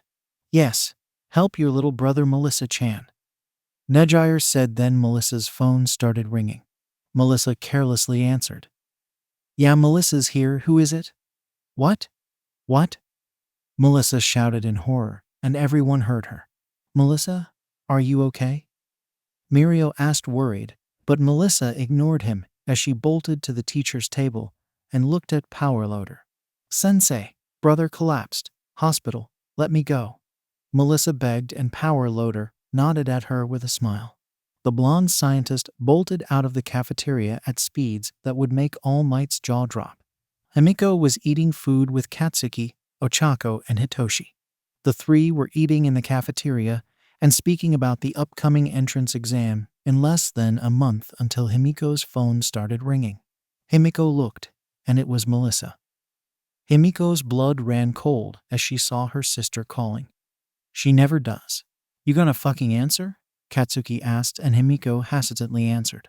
Be big, sis. Himiko started, terrified of any bad news. Himiko. Izuku collapsed. I'm going to the hospital now, Melissa said in a shaking voice. Himiko paled as her phone slipped from her hand, and everything around her became background noise. Her brother is in the hospital. Her beloved, caring, loving brother was in the fucking hospital. I'm gonna kill that workaholic bastard, Himiko whispered to herself as she started tearing up. I'm going to kill that workaholic bastard, Himiko whispered to herself. No, this can't be. Not Izuku. Not her beloved, caring Izuku. Her brother. The person who gave her a life. Who gave her a purpose. Who gave her friends. Who gave her family. It can't be. That's a nightmare. A fucking messed up one. It has to be. Fangs, you hear me? Fucking answer me? Katsuki yelled as he shook the girl who was crying silently. Huh? Himiko said as she looked at her worried lover and friends. What the hell is going on? Katsuki asked, and Himiko looked at him like her life was over. Big bro collapsed. He's in the hospital. Melissa just called. Himiko said in a broken voice. There was a pause. A short one, then Katsuki yelled. The fuck? How? Katsuki yelled, and Himiko started shaking. Is Deku-kun okay? Ochako asked, her eyes wide in terror. Why did he collapse? Shinso asked, trying to stay calm. I don't know. He seemed sick this morning, but I didn't think it was this bad. Himiko whimpered, and Katsuki grabbed her hand and helped her to stand. Whatever the fuck is wrong, we'll figure it out together. Come on. Katsuki said as he started leading Himiko to the principal's office to get excused from class. Is Deku-kun gonna be fine? Ochako asked fearfully and Shinso grunted. Think about it. Green shadow in the night and a busy businessman at day. He worked like that for years, and now exhaustion caught up to him. Shinso explained, and Ochako's eyes widened in shock. The two of them know about Green Shadow's identity, so they can speak. He pushed himself too much. Ochako whispered, and Shinso nodded. Yeah, kinda impressed he stayed like that for this long. We're barely 15. Shinso commented, and Ochako started crying. Inko was with Mitsuki in the preparation room for a photoshoot fixing themselves. So Inko-chan, wanna drop by Izu-chan tonight? We could all have fun together. Mitsuki said, grinning, and Inko giggled. Sure, Mitsuki-chan. Nice idea, but I was getting a bad feeling all day. Inko said with a frown, and Mitsuki raised a brow. Wanna go to the hospital? I'll take you in a minute. Mitsuki offered, and Inko shook her head. I'm fine, Mitsuki-chan. Just a bit worried. Inko said, then her phone rang. Inko frowned. Who would call her at this hour? She picked up the phone, but the number was unknown. Hello? Inko asked, confused. Hello, is this Inko Shimura? The voice of a woman asked through the phone. Inko frowned. Yes? Who are you? Inko asked, and Mitsuki hopped closer to listen. I'm a worker at the Musatafu General Hospital. Your son Deku Shimura was brought her to the emergency after he collapsed. His state is unknown, so we request you come here. The woman said, and Inko dropped her phone to the ground in shock. Mitsuki's eyes widened as she heard what the woman said. Inko felt like her world stopped. Izuku was in the hospital. Her baby was in the hospital. Both women shot put of their chairs and ran as fast as possible to the car. It was a peaceful morning at Pussycat's HQ, which was given a lot of inappropriate names that they refused to acknowledge. The Pussycats themselves were sitting back in their living room, enjoying some nice, freshly made coffee. Ah. Mandalay leaned back into the couch. So nice. After so much work, we finally get a vacation. Pixie Bob stretched out on the couch, much like a cat. Ah. Tiger and Ragdoll's relaxed sighs were their response to that. Mandalay took out her vibrating phone and looked at who was calling. Huh, it's Deku-kun. That's weird. He rarely calls.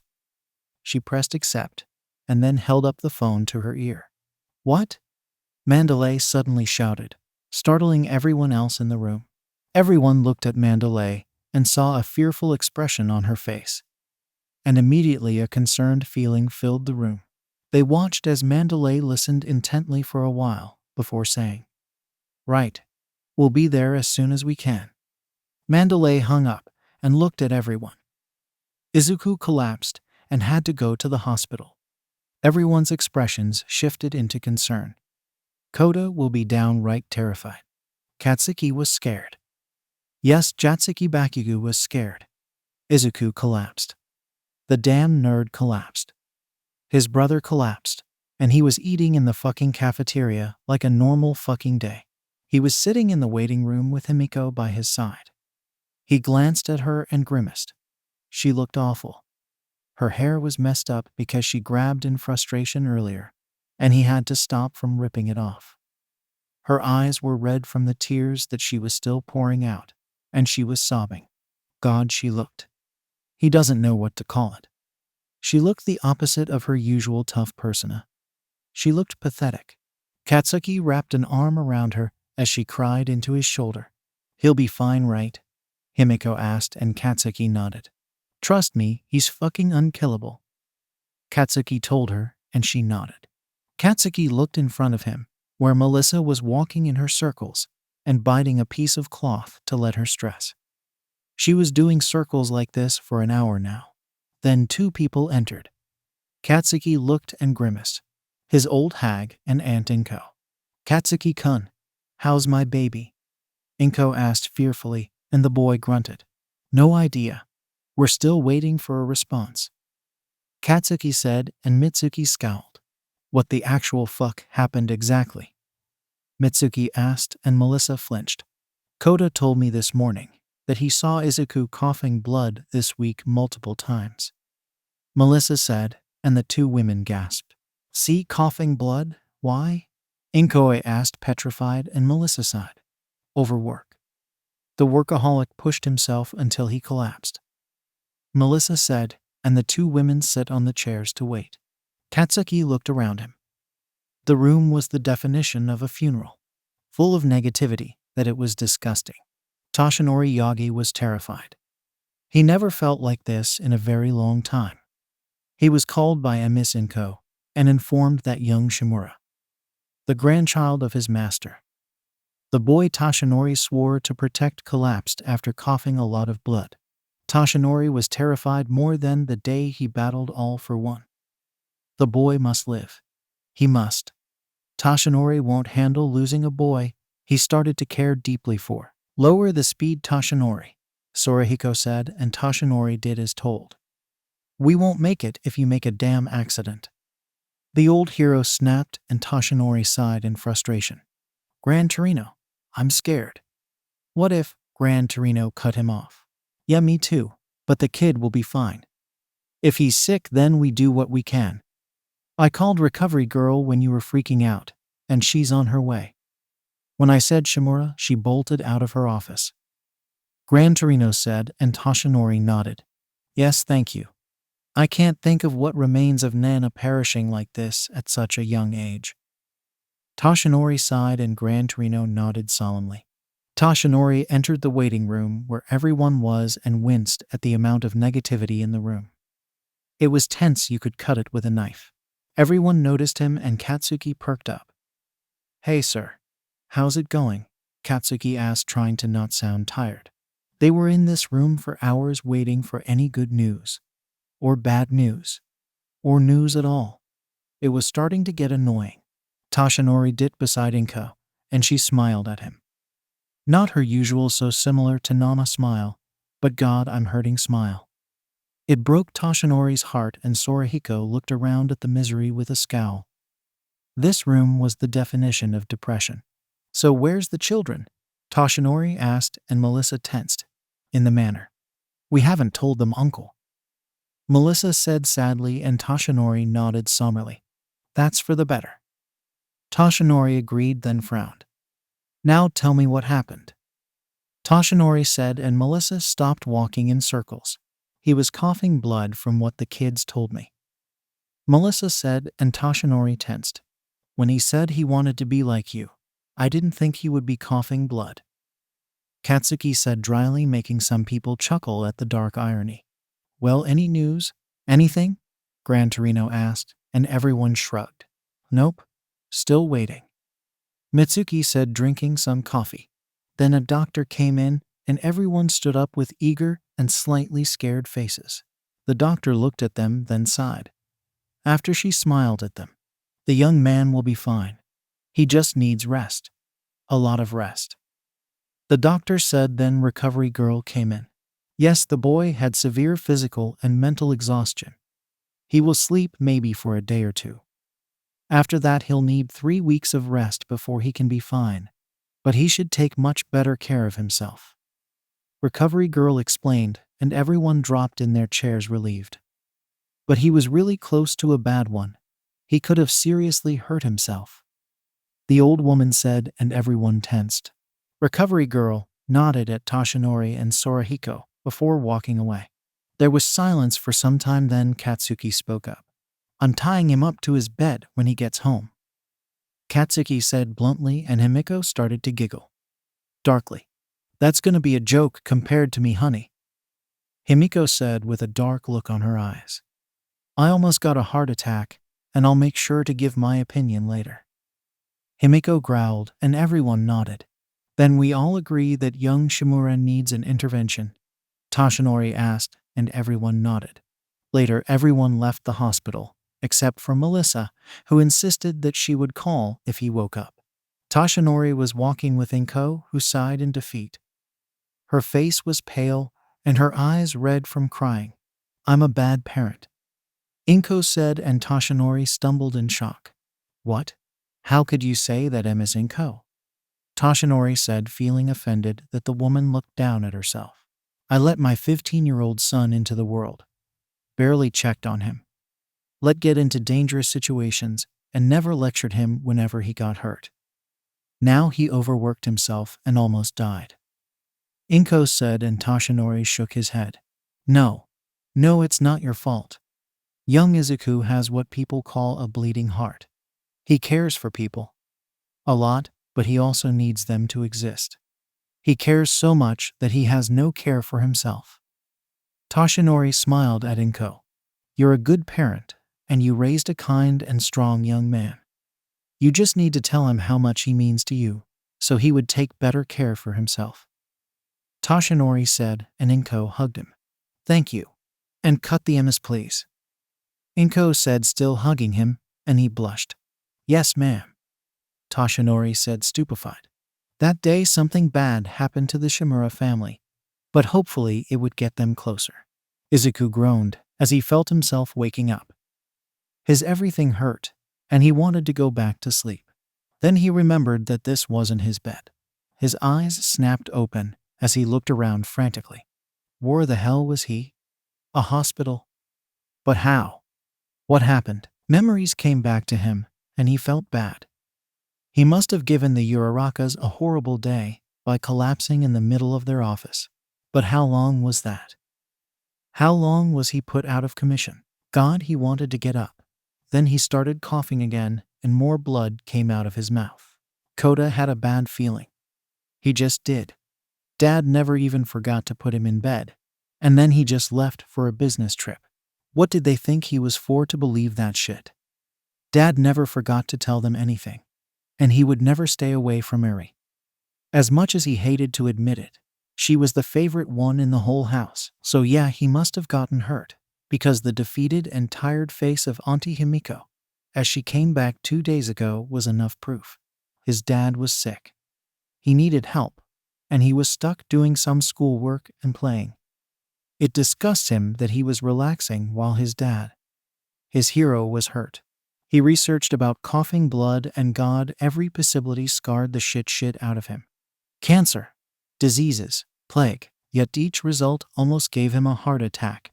So he decided to distract himself by doing something fruitful. Die, Kota shouted as shot some training dummies in the Manor's gym with water blasts. He never really liked using his quirk much, but now that he knew his dad was such a badass, why not follow in his footsteps? Kota, ever since he got here, started exercising under his dad's supervision to get stronger, and hopefully join his dad to protect him. But first he gotta train.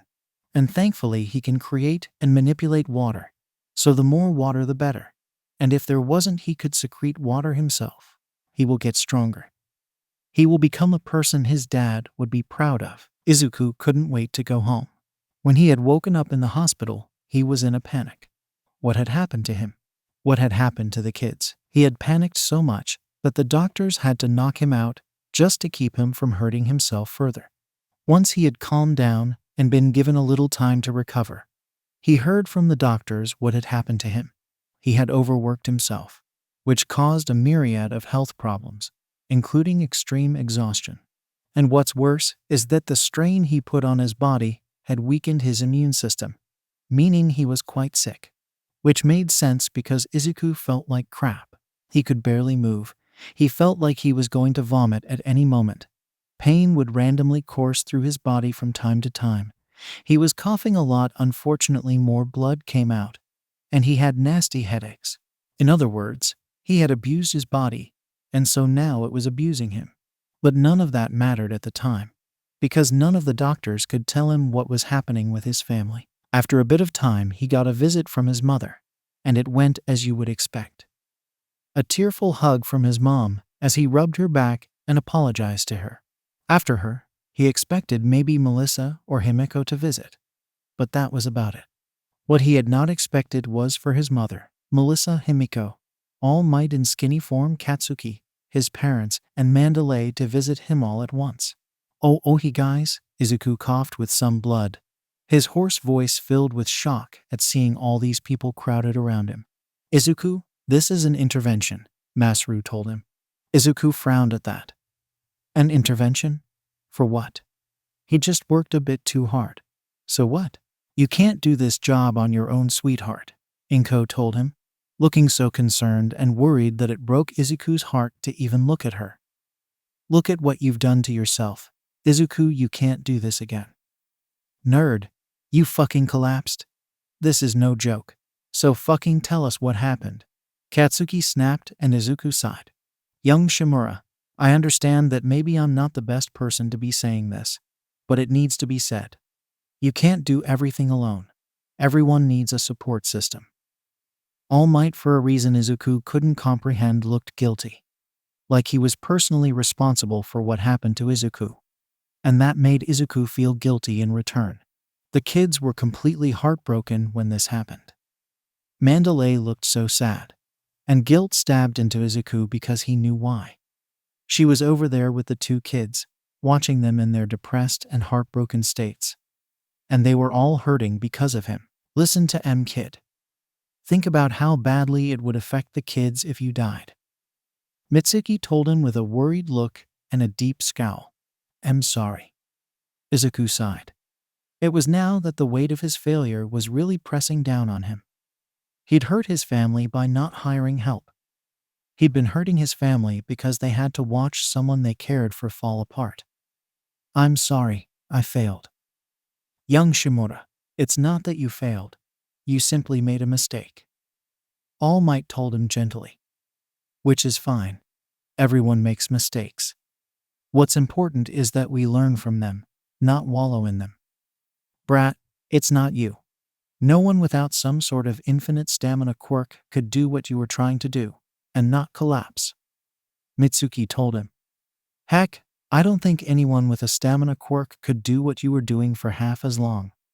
Seriously, kid, how the actual fuck did you do all that work for so long? The blonde model asked in disbelief. Everyone tried to do Izuku's paperwork by splitting it between them. Melissa, All Might, Inko, Mitsuki, and Masaru, as well as the Pussycats, but were stuck for hours. It was terrifying that he did that for 2 years and also worked as Green Shadow. Pixie Bob asked the same thing, Mandalay added. They had only been doing some of Izuku's work, split among 4 people with everyone helping, and the blonde member of the Pussycats' first question was how in the actual hell Izuku could do everything he did and not die. Before making some very inappropriate comments about Izuku's bedroom durability in his more mature years. What we're trying to say is, don't despair. You're not dead. Your children will eventually return to their happier selves. And you need to heal. Let us focus on the positives and do what we need to do to improve. Masaru explained to him. Izuku took a second to think. They were right. He was still alive. He still had his kids, and he could still be Green Shadow. Just sitting here crying about what he did wrong won't fix it. You're right. I need Toy. He wanted to say get back to work. But the pain, soreness, and overall numbness of his body reminded him that that would only result in making the situation worse. As much as he hated it, he needed to take some time to recover. Then he was tackled into a hug by 2 crying blondes on his sides. Melissa looked like she hasn't slept in days, and Himiko looked like she just came out of bed with messy hair and wrinkled clothes. All in all, they looked messed up. Big bro, I was so terrified. I don't want to live without you. You're the one to make who I am. You gave home. You gave me purpose. You gave me family. I don't want you to leave me. The kitten girl sobbed as she hugged him, and he felt a stab of guilt. Izu, how could you? I almost got a heart attack. You're the brother I always wanted. You can't break yourself like this. Melissa said, still crying, and Izuku forced himself to pull them both in a hug as he smiled at the crying girls and whispered reassuring words. After the 2 calmed down, everyone sat on chairs they brought to speak with him. Izuku could tell this was going to be a long conversation. So to start, what happened the previous night to you break down? All Might asked, and Izuku frowned. He sent someone to kill me. The battle took out of me more than I thought. Izuku started, and everyone tensed. Those who doesn't know of All for One were just worried that someone wanted Izuku dead. But those who did know were livid. You want war, All for One? War it is, All Might thought to himself enraged. Melissa and Himiko were scowling and Katsuki was plotting ways to blow all for one around Japan on the most painful ways known to mankind. Her name was Razer, a skilled fighter in all ways. Her quirk weapon mastery let her create weapons from her stamina. I barely managed to defeat her, Izuku said, and everyone listened closely. Izuku then gave a detailed explanation of the events of that night. The way he barely managed to reach her before she shot him, then the fight between them, and how he barely managed to win. The reactions were different. They were surprised, shocked, amazed, and concerned about people this strong coming after him. Izuku sighed at their concerns, then started coughing blood again, which caused everyone to look alarmed. Katsuki growled. Say you're fine, and I'll knock you out. Katsuki yelled until Himiko and Mitsuki forced him to sit. What he is trying to say is, you're not fine, young man. You weren't for a while, and you refuse to admit it. Please let us help you. All Might said, and Izuku frowned. You can't do my work. You obviously tried and failed. Izuku said, and they winced. Yes, they tried for the past 2 days, and it was an impossible task. His paperwork was a nightmare. Yes, but you need rest. Himiko protested with a pout. I'm sure we can work something out, but you need to rest, my boy. All Might said, ruffling Izuku's hair. The boy blushed, having All Might himself doing that, but nodded. Fine. I promise this will never happen again, Izuku said, and everyone smiled. Good. Keep your word, nerd, or I'll kick your ass. Katsuki snapped, and Izuku nodded. After they left, Izuku sighed in defeat. God, he felt like hell. Kota was walking to his Auntie Melissa's room with a scowl on his face. He had enough bullshit. It has been 5 days. His dad never called or said anything in 5 days. He was smart enough to know that something was off. His dad was sick and tired. He was coughing blood and getting headaches frequently and looked as pale as a damn ghost. Red flags all over. He wasn't dumb, so that's why he was walking to his aunt's room to get answers. He needed answers. He was worried. Eri was worried. Yes, they argued sometimes, but he loved the unicorn girl a lot. She was his sister, damn it. Kota took a deep breath and calmed down. He can't just yell at his aunt. She was always kind to him, and he felt around her like talking to his mom, so he'll be respectful to her. Kota stood in front of his aunt's room door, with a hesitant look on his face. What if she doesn't answer? What if she doesn't know either? What if she doesn't want to talk? Kota shook his head.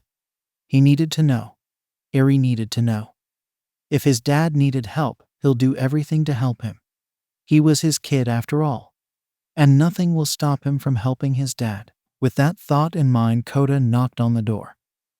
After a few seconds, he heard a come in, so he opened the foot and entered. His auntie's room was nothing special. It was big with a window, a bed, and a desk with a PC on it. There was posters on the walls of some scientists and bands of TV. His auntie was sitting on her desk writing notes about something in her notebook.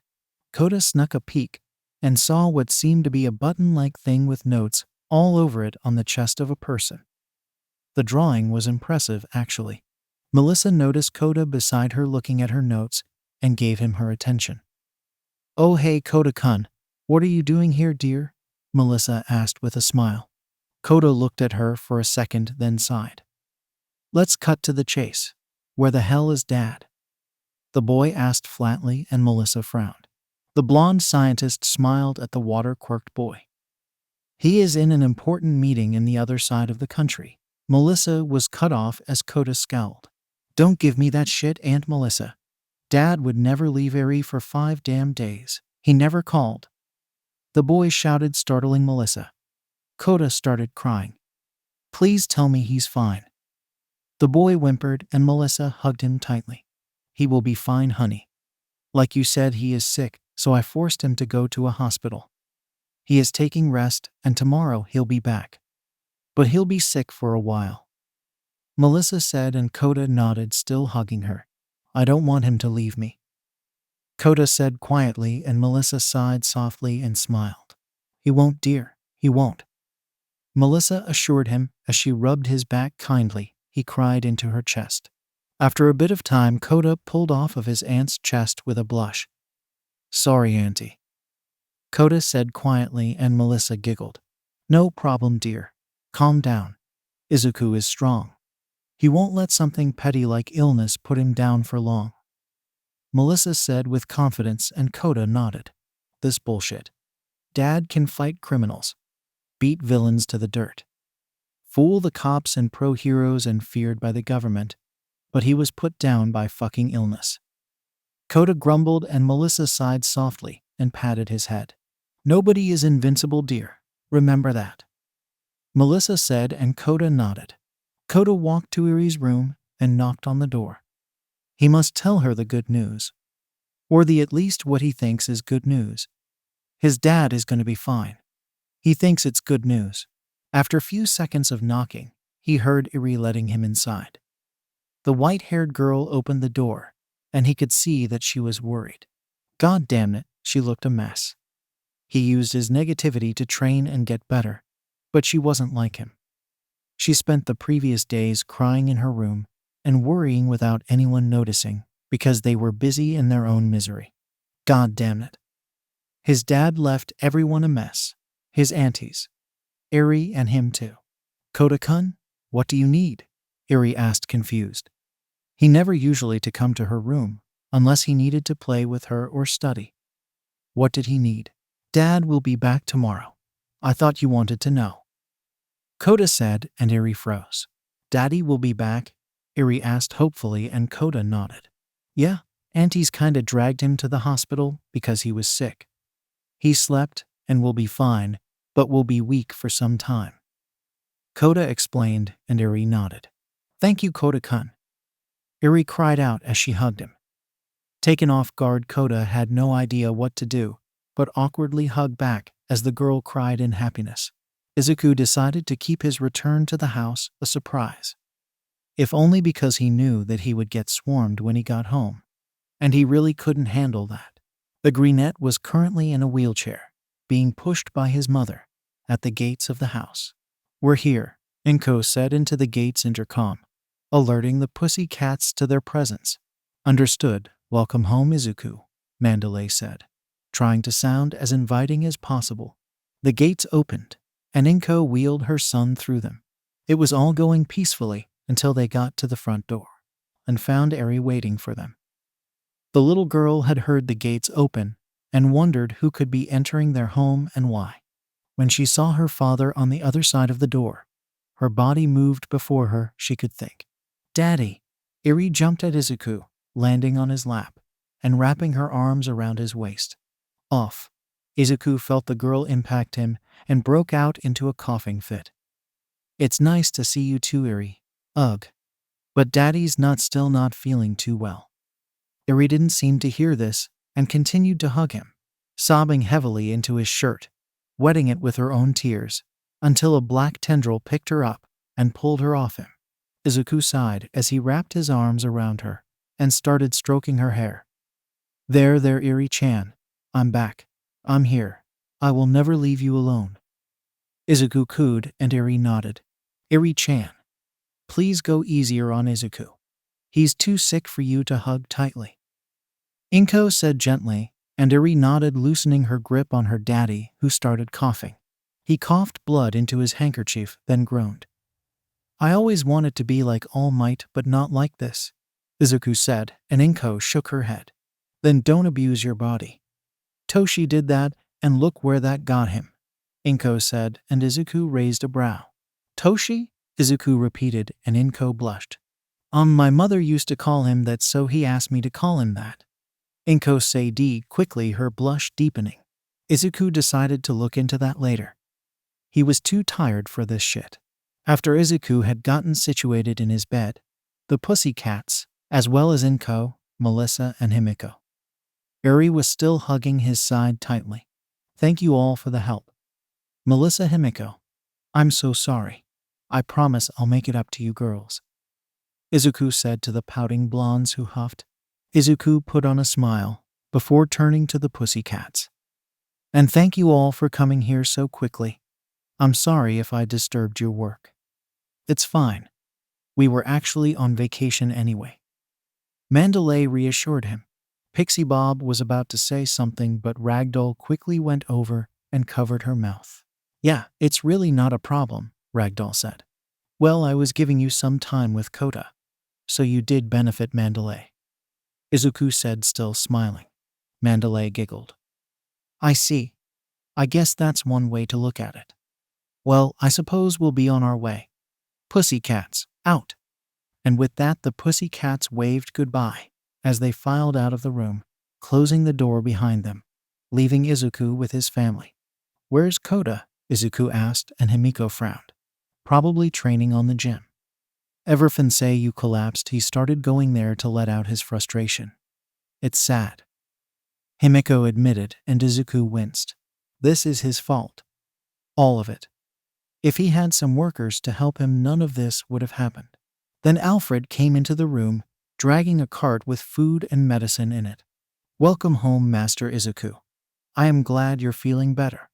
The manor wasn't the same without you. Alfred said, and Izuku smiled. Damn straight. The place was all damn gloomy without you. Himiko said as she hugged his other side, no longer able to wait.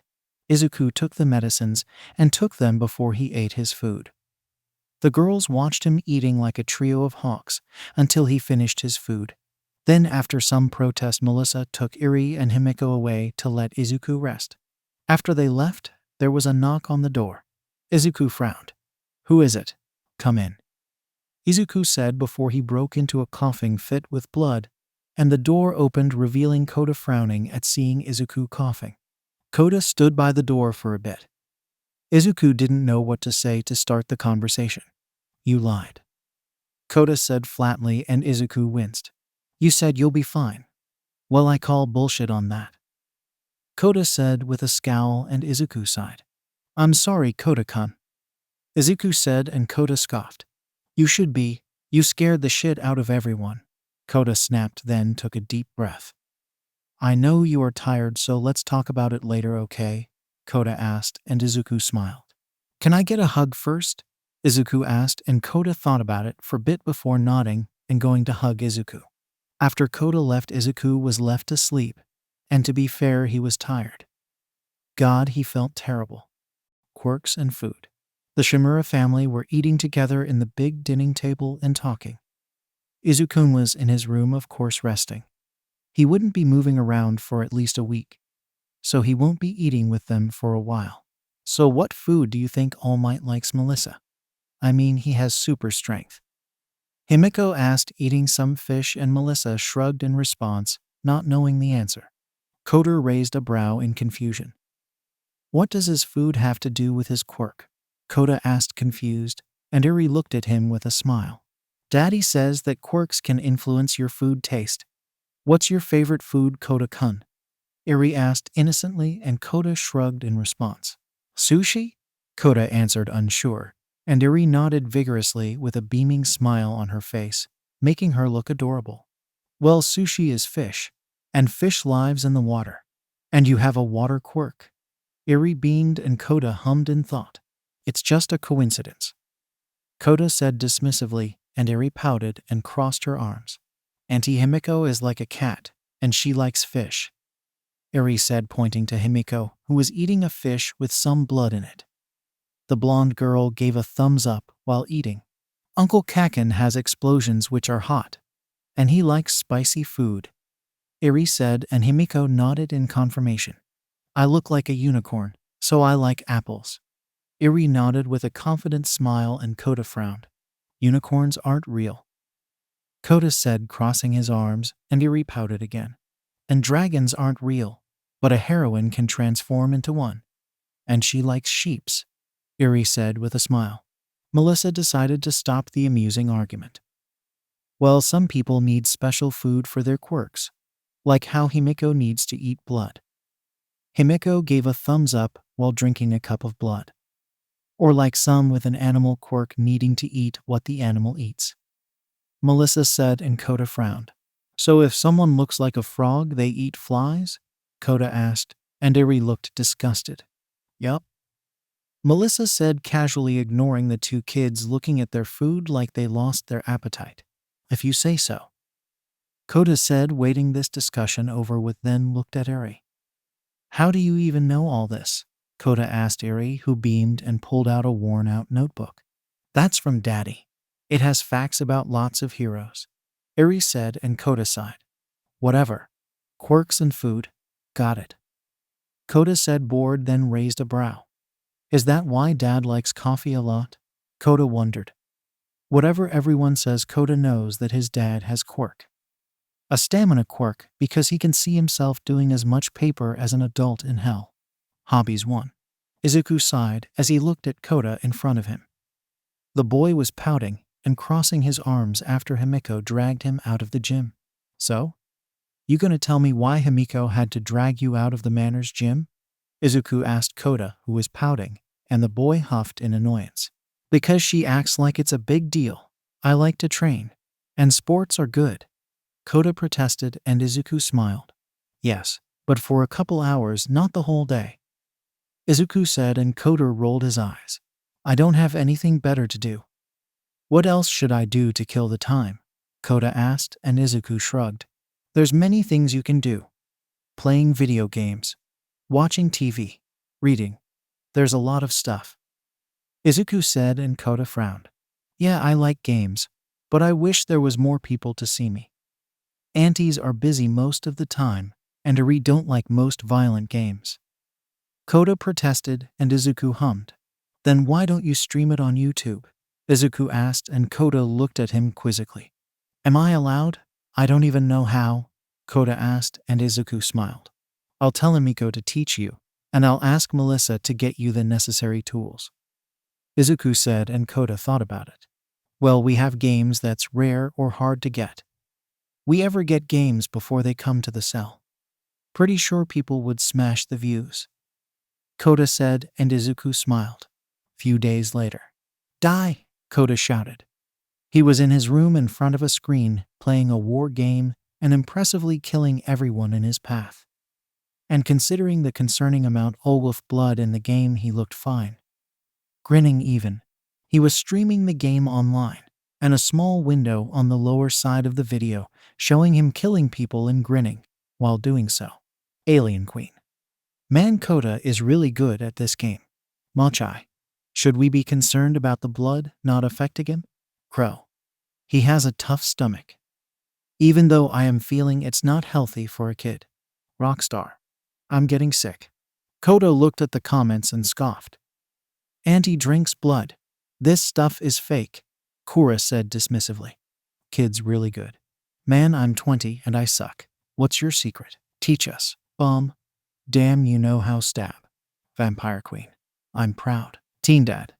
Yeah, you are really good. But when did you get this limited edition? Dust to dust. Yeah, I was trying for weeks. How? Potato Face. Yes, with all my wealth. I didn't get my hands on this game. How in the name of quirks did you? Kota shrugged and showed a picture of a pouting Eri. I sent this to the game company and I got the game next day. Kota said as he kept killing his opponents. That's evil. God, she's adorable. I got diabetes, so worth it. So cute. Evil but smart. Sleepyhead. Well, hope you don't join the military, because if you're half as good in real life, I would rather be dead than have you come for me. Same. Shit, that's a terrifying idea. Your dad lets you play these games? Kota shrugged at the camera as he finished the level. Dad's the best. He gives me and my sister everything we ask for and expects nothing in return. He said proudly. Teen Dad. Anything for my kids. Toasted. Lucky. My dad's piece of shit. Riot in red. If that makes you feel better, he can't suck more than Endeavor as a dad. Shoto. I testify. Natsuo. Ray. Toasted. Kota grinned. Yo, fuck the guy. I would roast marshmallows on his beard. Kota said as he threw a bomb into a room and then stabbed the last survivor. Elmao. Bomb. Elamthao. Is this much blood good for the kid? A bit much. Teen Dad. I cough blood these days, so I say he's used to it. Vampire Queen. What? Are you shitting me? This is heaven. Alien Queen. Are we supposed to worry about him being this good at violent games? Kota grinned as he finished the next level and sighed, then turned to the camera. Well, this is all. Thank you for watching. And follow me tomorrow where I start the new unsold game Lord of the Shadows. Kota said, grinning at being able to play a game that wasn't on sale or even pre-order yet. Bomb. What? Dust to dust. How the fuck did you get this game? Potato face. Yeah, that's insane. I'm one of the richest men in Japan, and I didn't get it. Alien Queen. Even with money and connections, you don't get this stuff. Kota shrugged before pulling out a picture of Iri in a unicorn onesie. I sent this to the owner of the company, and he sent me the game. Kota said with a devilish smirk and a proud tone. Pikachu. Man, the guy wants his games. Dust to dust. You gotta do what you gotta do. Potato face. Too true. Teen Dad. Yeah, but don't overuse the Iri pics. If our connections doesn't, then do it. It's a trump card. Damn, the dad is the teacher. Like father, like son. Are they actually related? He calls himself a teen. Riot in red. Nope, they are adopted, and he's manliest dad of all time. Kota scoffed and crossed his arms. Damn straight, dad's the best, Kota said, then smirked. Well, see you tomorrow for the playthrough of Lord of Shadows and finish it. 2 hours each day, wait for it, Kota said with a grin. We'll be waiting. Thanks, dude. I'm taking notes on the game. Dust to dust. I know I am. Potato face, same. Riot in red. Thanks for the entertainment, dude. Rockstar. Later, buddy. Mochai. Bye. Kota turned off the camera and grinned. 10,000 views. He found a new hobby. And people liked his playing. Rules and the manner. Melissa Shield. Don't test gadgets anywhere but the base. The paperwork for fixing the damage is terrifying. Himiko Toga. Clean after you and Katsuki. It's something that needs to be told, apparently. Katsuki Bakugu. Don't curse in front of the kids. Kota doesn't need to learn new words. Irishimura. Don't threaten to erase people with your horn for saying they could eat you up. They are being nice, and who taught you to say that? Kota Shimura. Don't curse in front of Uri. Don't curse at all. And don't play violent video games in front of Uri. Inko Shimura. Don't flood the house with your tears, please. Mitsuki Bakugu. Stop encouraging Himiko and Katsuki's behavior. I'm not ready to be an uncle. Masaru Bakugu. Stop trying to adopt Katsuki's friend group. It doesn't matter how happy you are, said group exists. Ijiru Kirishima. When you come to train here, don't shout time to get hard. It's not an appropriate battle cry. Mina Ishido. Stop trying to set Deku and Ochako up. It's not for you to decide. Kyoka Jiro. Don't teach Kota how to be a sarcastic deviant. He's doing fine on his own. Ochako Uraraka. Don't faint over every expansive thing you see. It's worrying the kids. Fumikage Takoyami. Please refrain from teaching your manner of speech to Kota. He's being an angsty edge lord already. Hitoshi Shinso. Please don't bring a sleeping bag with you. It's setting bad ideas to the kids. Toshinori Yagi. Don't encourage everyone's nonsense. Whether it's Melissa's ideas of explosive suits or Katsuki's beliefs of being invincible. Sorahiko Torino. Please refrain from advising Kota to kick people in the balls. He already does that a lot. Murai Sasaki. Stop comparing your merch collection with Deku's because you lose. Himiko woke up excited. She never usually woke up early, but today was special. It was the entrance exam for UA. She got up from her bed quickly and went to the bathroom.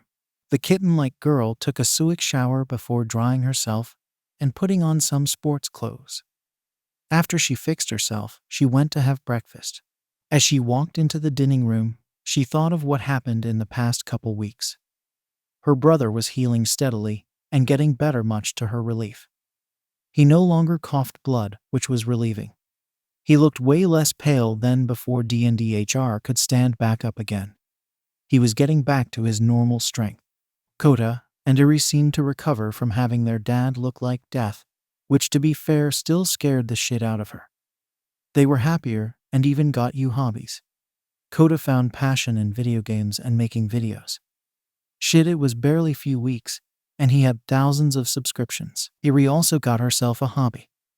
Turns out she was good at cooking and sewing. Alfred was more than happy to teach her, and after few tries poor Izuku ended up eating a burned cookies plate. She got pretty good. Also, she has a thing for sewing and knitting too, because she made a nice scarf for her, which she would wear forever, and a nice beige coat. Things were looking up in the manor, and her big bro was getting better and promised to take better care of his health. But just to be safe, she sent Melissa will watch him closely. Speaking of Melissa, the blonde scientist was strangely busy recently ever since Izuku told them about his fight with that Razer lady. She seemed to be working on something, and whenever Himiko asked, Melissa would just say it's a secret. But if Himiko had to guess, it's something to help and protect Izuku, and that was enough for her. Himiko smiled as she entered the dining room and sat in the table. Everyone was sitting already. Kota looked upset for getting up. He wasn't a morning person. Eri was smiling and eating an apple. Melissa was sitting beside Eri scrolling through her phone. And Izuku was reading a newspaper and drinking coffee. God, he was addicted to coffee, and it drove her mad. Good morning, guys, Himiko said cheerfully, and everyone smiled. Good morning, Auntie, Eri said with a smile, and Kota grunted and waved at her. He wasn't fully awake yet. Good morning, kitten, Melissa said, smiling with a cheerful wave. Izuku smiled at Himiko and nodded. Good morning, my dear. Hope you slept well. Today is a big day, Izuku said, and Himiko grinned. Sure did, and I'm excited for the exam, Himiko exclaimed enthusiastically as she sat down. She trained for this for a while now, and did her friends. Katsuki in particular has been strengthening his quirk as much as possible. He would shoot the biggest explosions he could think, shove his hands in hit water to make them sweat more, go to saunas and try to become more durable to his own explosions, as well as get as good at combat as possible. The rest of her friend group also were training their hardest for the exam. Ochako, after tutoring from Izuku and a lot of practice, turns out she can also increase the gravity of something, which was cool because it makes her a more formidable opponent. Shinso has been training non-stop for this exam, and what bothered her is the fact that she heard this exam was biased towards combat quirks, which sucked. But she believed in her friend. Mina, Anjuru, and Fumikage, as well as Kyoka, were training their quirks to pass the exam too, and some tutoring from her brother and few passes by their gym did coders to them. They were all grateful for her brother, who waved them off saying that it was all right. As Alfred came, he brought everyone their food, and they gratefully ate their meals. After breakfast, Himiko took her things, which was mainly 3 bottles with blood in them for her main quirk. Transform let her take the form of a person by drinking their blood. She had 3 small bottles with the blood of Katsuki, Najire-chan, and Mina. She took the blood of strong people to fight with, so she was confident. As she exited the house, she got into the limousine and Alfred stared, driving Uyua High School for the entrance exam. She was going to apply for the most damn prestigious hero school in Japan, and maybe the world. It was surreal, to be honest. A bit more than a year ago, she was nothing but a girl living a fake life with hateful parents who never accepted her. But now she was with a much better family with a lot of friends, and even a badass vigilante who worked with one of the most feared and respected people of all time, who happens to be her new older brother. As she rode in the car, she took a final look over some last-minute notes. Academics were still a part of the exam, unfortunately. Not that she struggled all that much. She was in the top 5 of her old class, so she'll be fine, but that doesn't mean she liked studying. After a bit of time, they reached the school. And it was ridiculously huge. What in the actual hell? It was really something. 4 buildings connected by a hanging hall in the middle of each building. Himiko smiled as she walked through the school garden into the main building. Some people, mainly guys, gave a look at her, mainly her chest. And yes, she kept it a bit open, sue her. But she paid the watchers no mind. As she walked to the place where they were going to take the written exam, she brushed by Katsuki, who smiled at seeing his girlfriend. Here you are. I thought you fucking backed out, Katsuki said, and Himiko playfully punched his arm. No, I didn't. I just came a bit late. No big deal, Himiko said with a smile as the two entered the large auditorium. Himiko took a look around and went to her assigned seat. She sat down, and then after a bit of time was handed the paper with questions on it by the pro-hero ectoplasm. She let him as Red Hood before, and he was a tough opponent, so she was thankful he was on her side. The vigilante looked at her paper and started writing answers. Math was a pain, but she managed pretty well. Science was a bit tricky, but she was confident in herself. English was a piece of cake. Her sister was American, so she spoke English fluently. Physics was as much of a pain as math, but she pulled through. Then there was philosophy, the bane of her existence. What the hell was the point of this subject? She left it black, consequences be damned. After the written exam was over, Himiko made her way to the auditorium where everyone would be prepped for the heroics exam. She sat down and much to her delight Katsuki and Hitoshi, as well as Ochako, were next to her. The others smiled at her, indicated that they all did well, which made her happy. Welcome everybody, can I get a hey? Present, Mike yelled. The auditorium was filled with students who were all a blend of terrified and determined, so despite the hero's best efforts, silence was his only answer. You're all so refined. Cool, so I'm here to present the guidelines for your practical exam. Are you ready? Yeah, Himiko cheered loudly. She earned a deadpan expression from her friends and heated glares from the other people, but she didn't care. The guy looked like he needed a bit of cheer in this gloomy day. Thanks for the cheer, listener, Mike exclaimed with a grin. All right then, listeners. We'll get right to it. The practical simulates cityscape maneuvers and lasts for 10 minutes. You're allowed to bring in whatever you want, and everyone will be directed to their assigned testing location afterward. Himiko looked to see that she was in different testing site than her friends. Oh well, she'll see them in the other side. Each site is swarming with 3 different types of faux villains, Present Mike continued. Points are awarded to test takers who defeat them. 1-pointers are the easiest of the bunch, but you have to wreck a bunch of them for it to add up. 2-pointers are a good middle ground opponent, but you'll probably be competing against more people if you go after those. 3-pointers are the most powerful of the lot, so they'll probably take longer to disable than the other 2 types. Present Mike laughs at the tense silence. You've got to take down the enemies while prioritizing what makes you shine best, listeners. Use your quirks to disable the villains and earn points. That's your goal for today.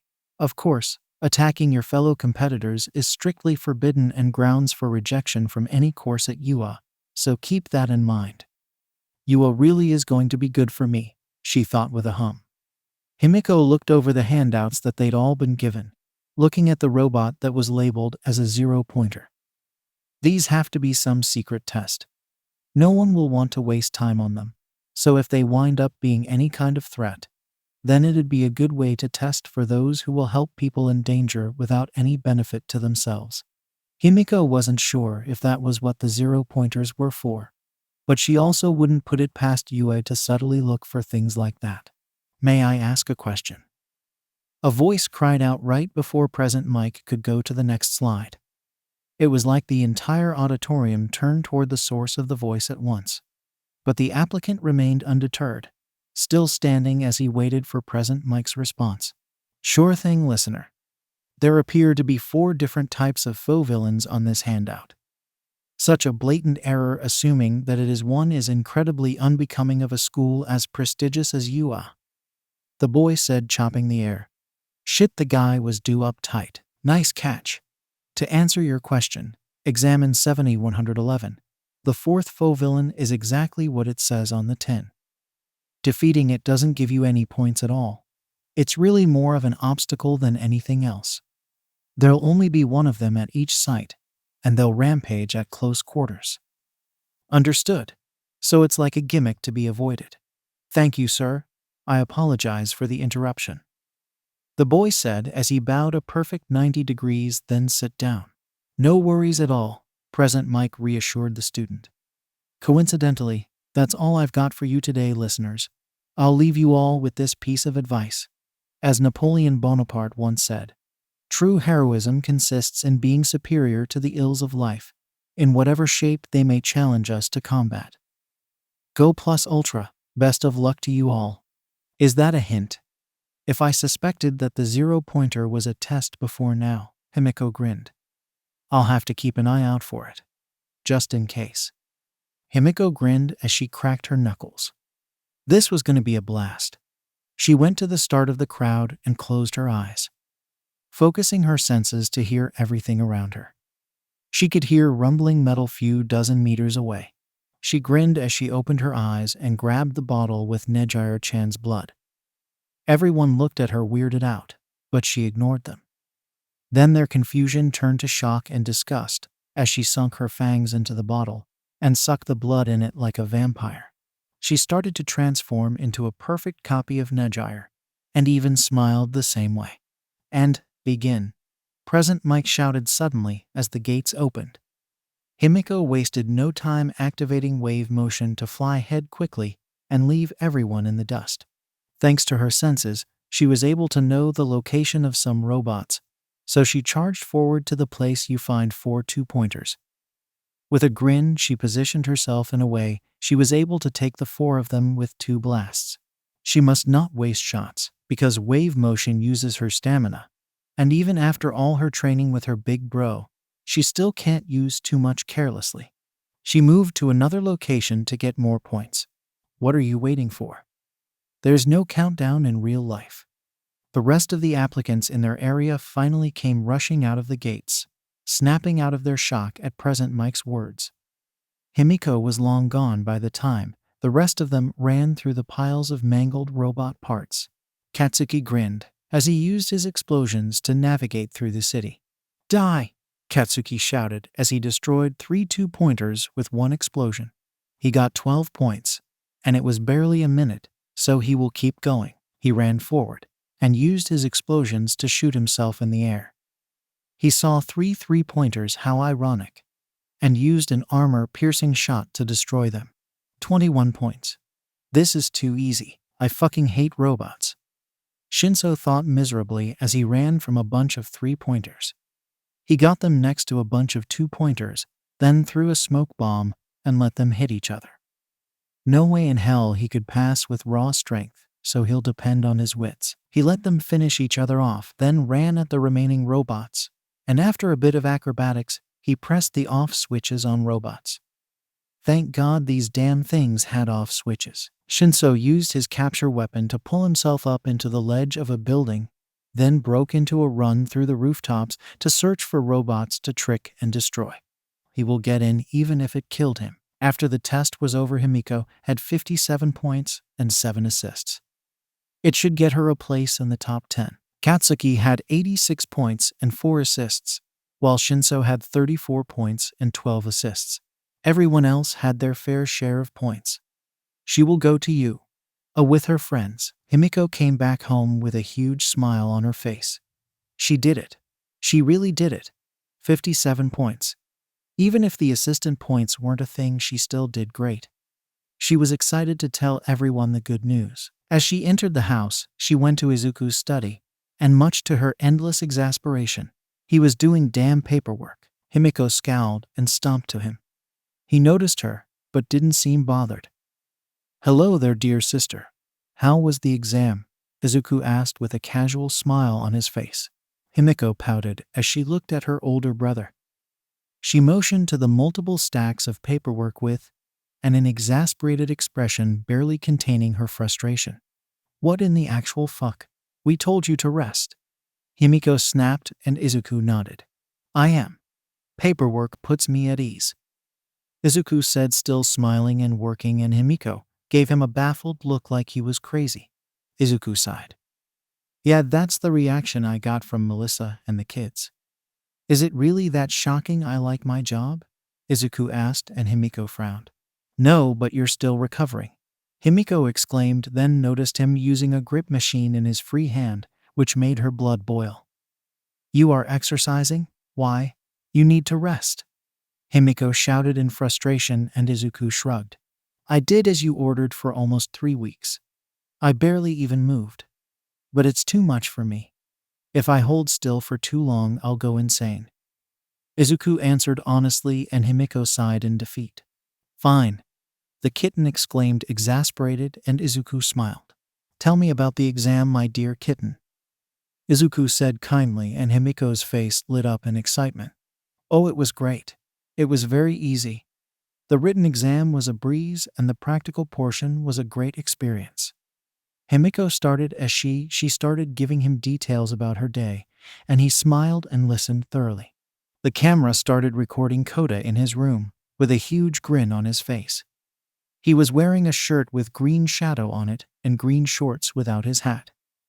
Instead, he was wearing sunglasses. Hello there, my followers. Today I have a surprise for you all, Kota declared to the camera dramatically. Oh, the dude looks happy. Wonder why. Hope he's showing a new game. Dust to dust. Yes, I do enjoy watching his gaming. He's good and fairly helpful at teaching the game mechanics and tips. Potato face. Yes, he is. I will protect this family with my power. Riot in red. Second that. Bomb. Third that. Pikachu. Fourth that. Curious about the game. What is it, sir? Kota looked at the camera, then put on a pirate hat hen, lit up the room, showing it was decorated to be pirate-themed. Rockstar. Holy shit. It's a pirate hat. Alien Queen. He looks adorable. Invisibitch. I would fight for this boy. Bomb. I would kill for this boy. Toasted. Way ahead of you. Potato face. May I know what's the surprise? Yeah, we're curious. Probably a new game. Kota nodded at the camera. Today my auntie took the exam for the You a Hero course and did great. So to celebrate, I'm going to play and show you a new game, Kota declared while swinging a plastic pirate sword.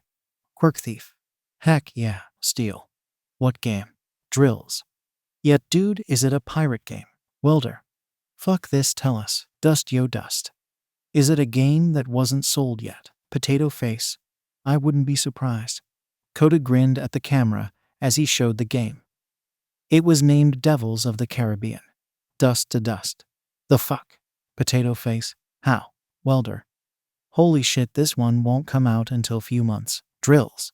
Hail his aunt. Steal. Celebrate the lady. Riot in red. Yeah. Protect the woman. Fight for her. Bomb. Way ahead of you. Kota grinned as he sit in front of the screen. The video shifted to show the playing screen with Kota as a side window as he started the game. Let's start, Kota declared as he started playing. Let's see the best way to play like a pro. The boy said as he started reading the tutorial. Dust to dust. I already got my notebook open. Potato face, same. Riot in red, same. Steal, same. Bomb, same. After a week of waiting, the results came on the form of a letter. Everyone were sitting in the living room to see the results. Auntie, it's here, Eri said as she came to Himiko's room, quickly holding a letter. Himiko grinned and went quickly to open the letter, and the rest of her family were waiting for the results. Himiko looked at the envelope eagerly. Then she tore it open, find a metallic disc in there. Huh? A projection? These are fancy. Himiko exclaimed as she activated the device. The disc glowed, then made a projection. I am here, as a projection, All Might declared as he appeared in the screen, wearing a golden suit, and was grinning widely to the camera. All Might? Declared everyone except for Izuku, who looked skeptical. But this is from you, right? Himiko asked in shock. All Might laughed in the projection. Yes, this is from you. And if you're wondering why am I here, then it's because I'm the newest faculty member. The hero declared, flexing his arm dramatically. Everyone turned to Izuku, who shrugged. It was my idea. He needs someone to teach, so I advised him to try and find that someone in you. Because it's full of potential heroes. Izuku said casually, and Himiko nodded. Now, young Shimura, you scored 87% in the written portion of the exam. Enough to enter Gen Ed if need be, All Might said, and the family nodded. Melissa smiled. All that studying paid off. The blonde scientist grinned and Izuku patted Himiko's head, which made her smile. The kids also smiled at her. And now let's speak about your practical test. You gained 57 villain points, which on its own is more than enough to pass the entrance exam. All Might said, smiling widely, and Himiko smirked. He said villain points, not points. Himiko grinned and Izuku smirked, knowing where this was going. But wait, that's not all. There's also a second type of points. The screen showed a clip of Himiko in Nejire-chan's form using her attacks to save others, or just pushing people out of harm's way. For your heroic deeds, young Shimura, you gained additional 23 points, giving you the score of 80 rescue points. Congratulations, young lady.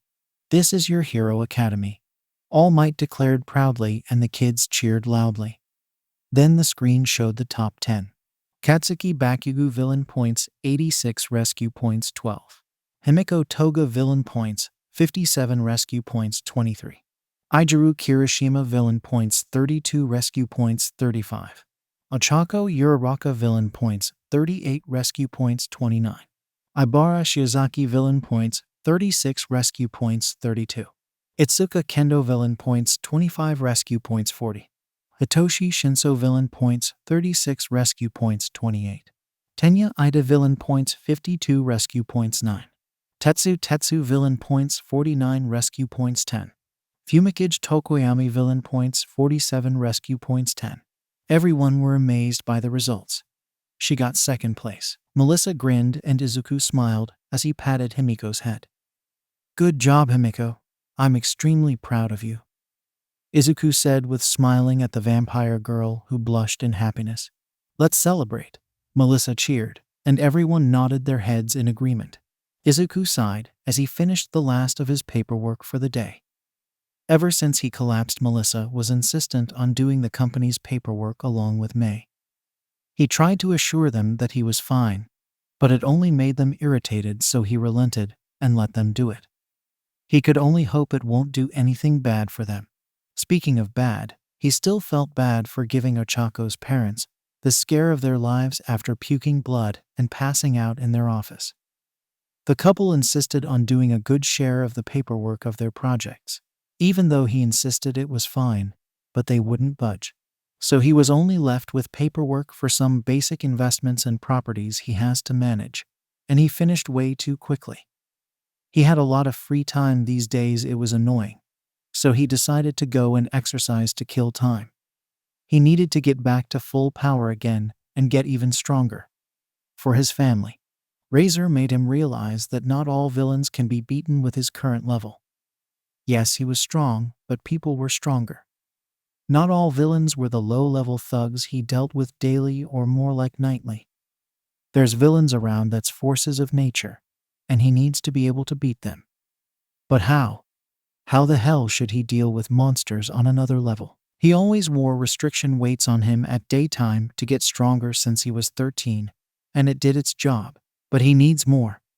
He needs more power to stand up to villains. But how should he get stronger? There's only so much you could do without a quirk, and he made peace with that fact. But it wasn't helpful. Well, as far as he was concerned, he was always a lid to ask All Might for one for all, but he didn't want it. He wants to stay a vigilante. If he took one for all, then he'll have to go through all the nonsense of being a licensed hero, and he doesn't want that, which limited his options, to be honest. There's only a limit the human body has, and he can't just get a device that would somehow make him more powerful. Well, that means he'll have to train his hardest and depend on his armor if overwhelmed. No other choices. With that last thought in mind, Izuku entered his gymnasium to exercise and went to the weights. He picked one of the weights with his right hand and started exercising.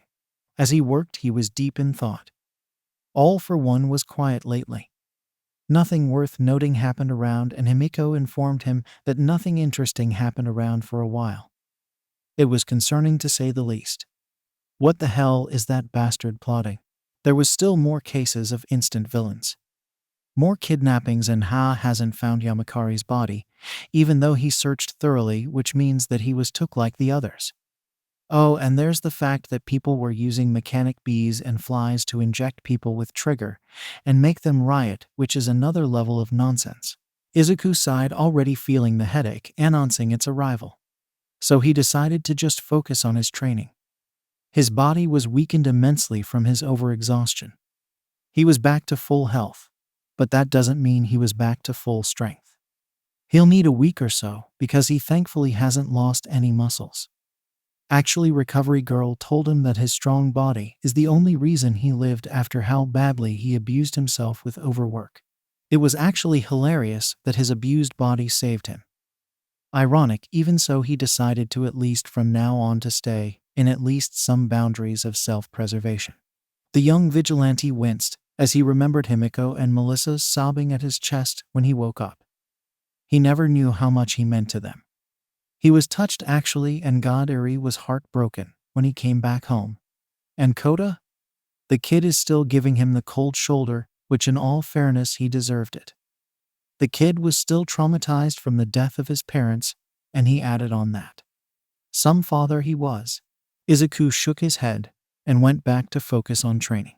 Later, Himiko came back from celebration with her friends for passing the entrance exam, which they deserved.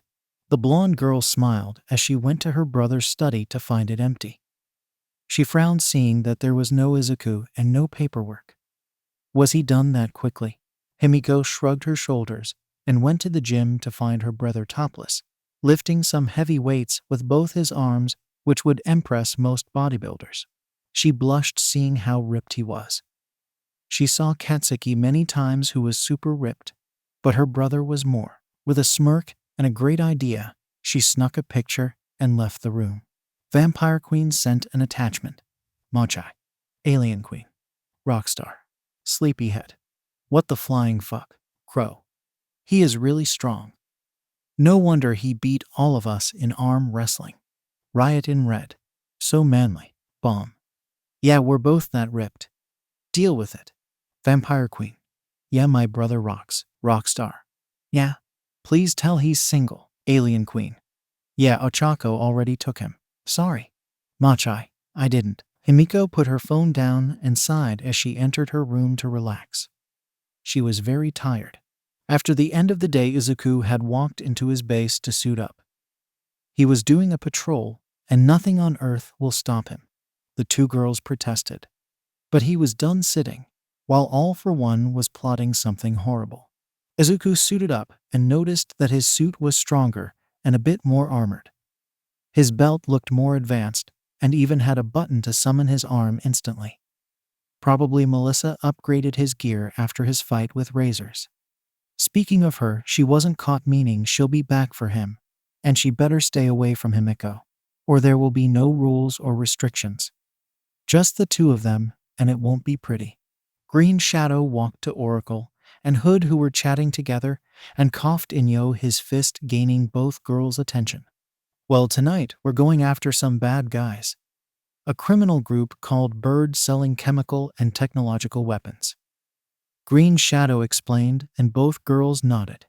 Green Shadow and Hood went to the Green Bullet and went to enter.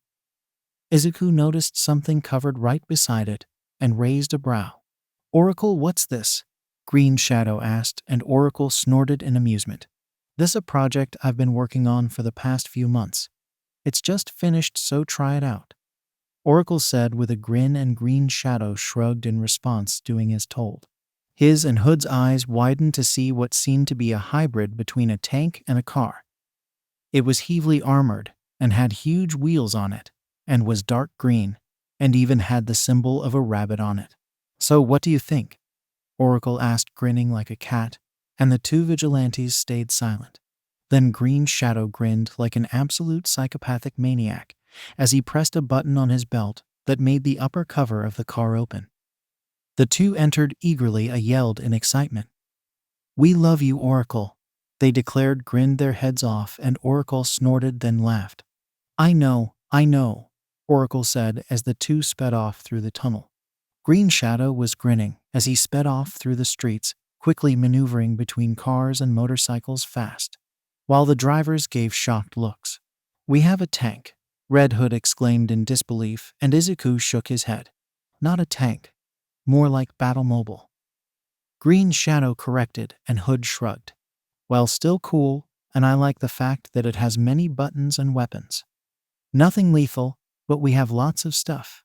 A machine gun with rubber bullets and a cannon. Hood argued and Green Shadow shrugged. Agreed. But focus on the objective, Hood. Green Shadow reminded, and the Red Kitten nodded. After a bit, the two heard a call for help through the intercom system of the police. Please, all units and pro heroes available in the docks head to the harbor to break a fight between people using chemical weapons. Said a woman, though he radio, and the two vigilantes looked at each other. Let's test the riot equipment. Hood cheered enthusiastically and Green Shadow nodded his in agreement. He sped off to the harbor to get into the fight at max speed and minding other people on the road. No need for an accident. The two vigilantes looked at the fight in shock. It was over 40 people fighting each other with quirks, and even knives and other weapons. Green Shadow wasted no time activating the battle mode of the vehicle as it changed shape. The wheels pulled to the sides and became like limbs, the car rose, and from the top a cannon, 2 machine guns, and rocket launchers appeared. The men saw them and paled in horror. Red Hood was in the shooter's seat grinning like Christmas came early. Her eyes shining brightly as she looked at the terrified men. Eat shit, motherfuckers, Red Hood declared as she opened fire on the guys, shooting rubber bullets at the men, clearly trigger happy. Not a minute later, all men were subdued, and the two vigilantes tied them up. Then Eraserhead and Purple Scarf showed up to the scene. They blinked, seeing the huge pile of men, then saw the tank and sighed, obviously done with living. Why am I not shocked you have a fucking tank?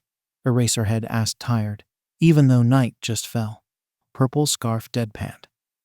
How fucking expensive is this thing? Purple Scarf asked, perplexed that they even thought of having such a thing, let alone having it. Hood shrugged. Because it's badass, bitch, and makes riots much easier to manage. Hood grinned and Eraserhead groaned.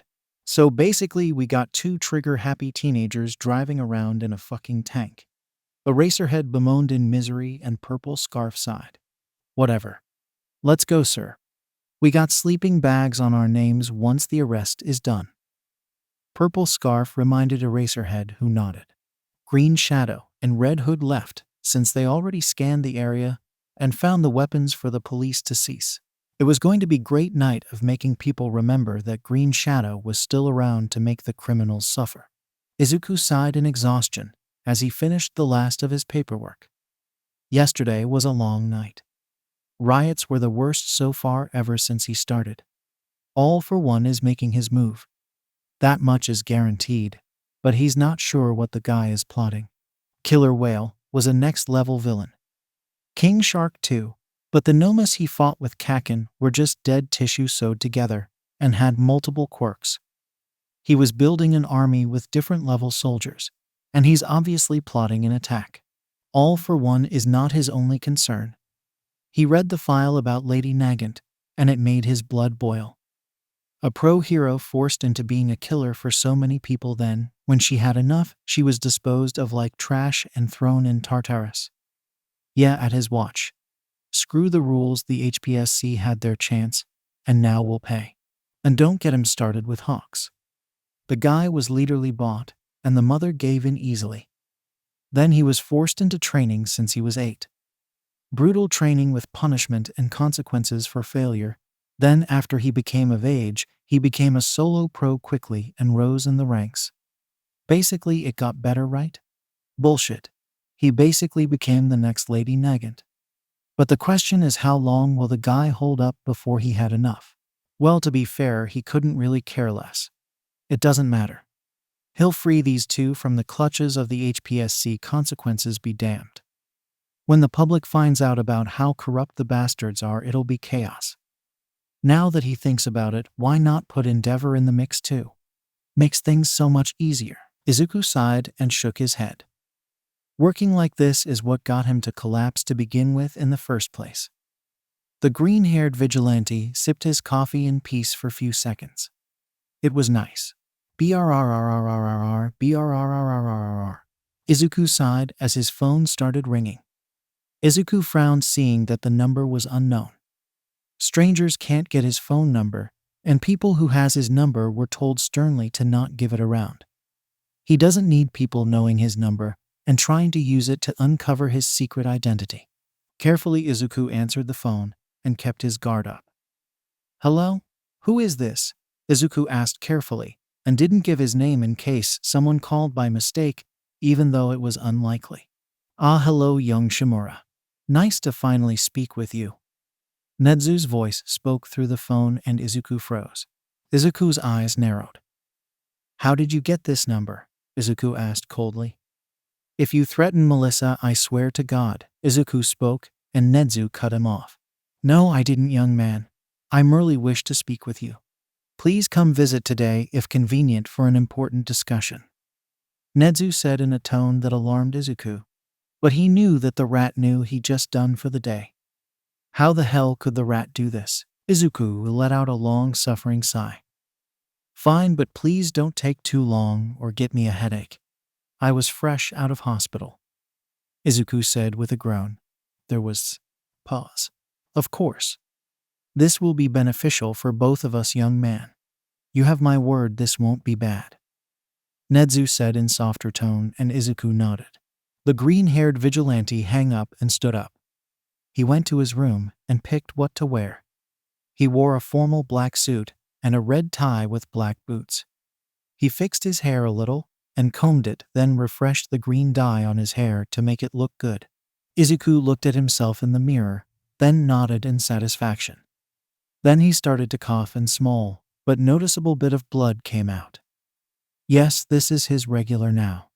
As long as he takes care of his health decently, the blood wouldn't be much, and he wouldn't feel sick, but his body couldn't fully heal.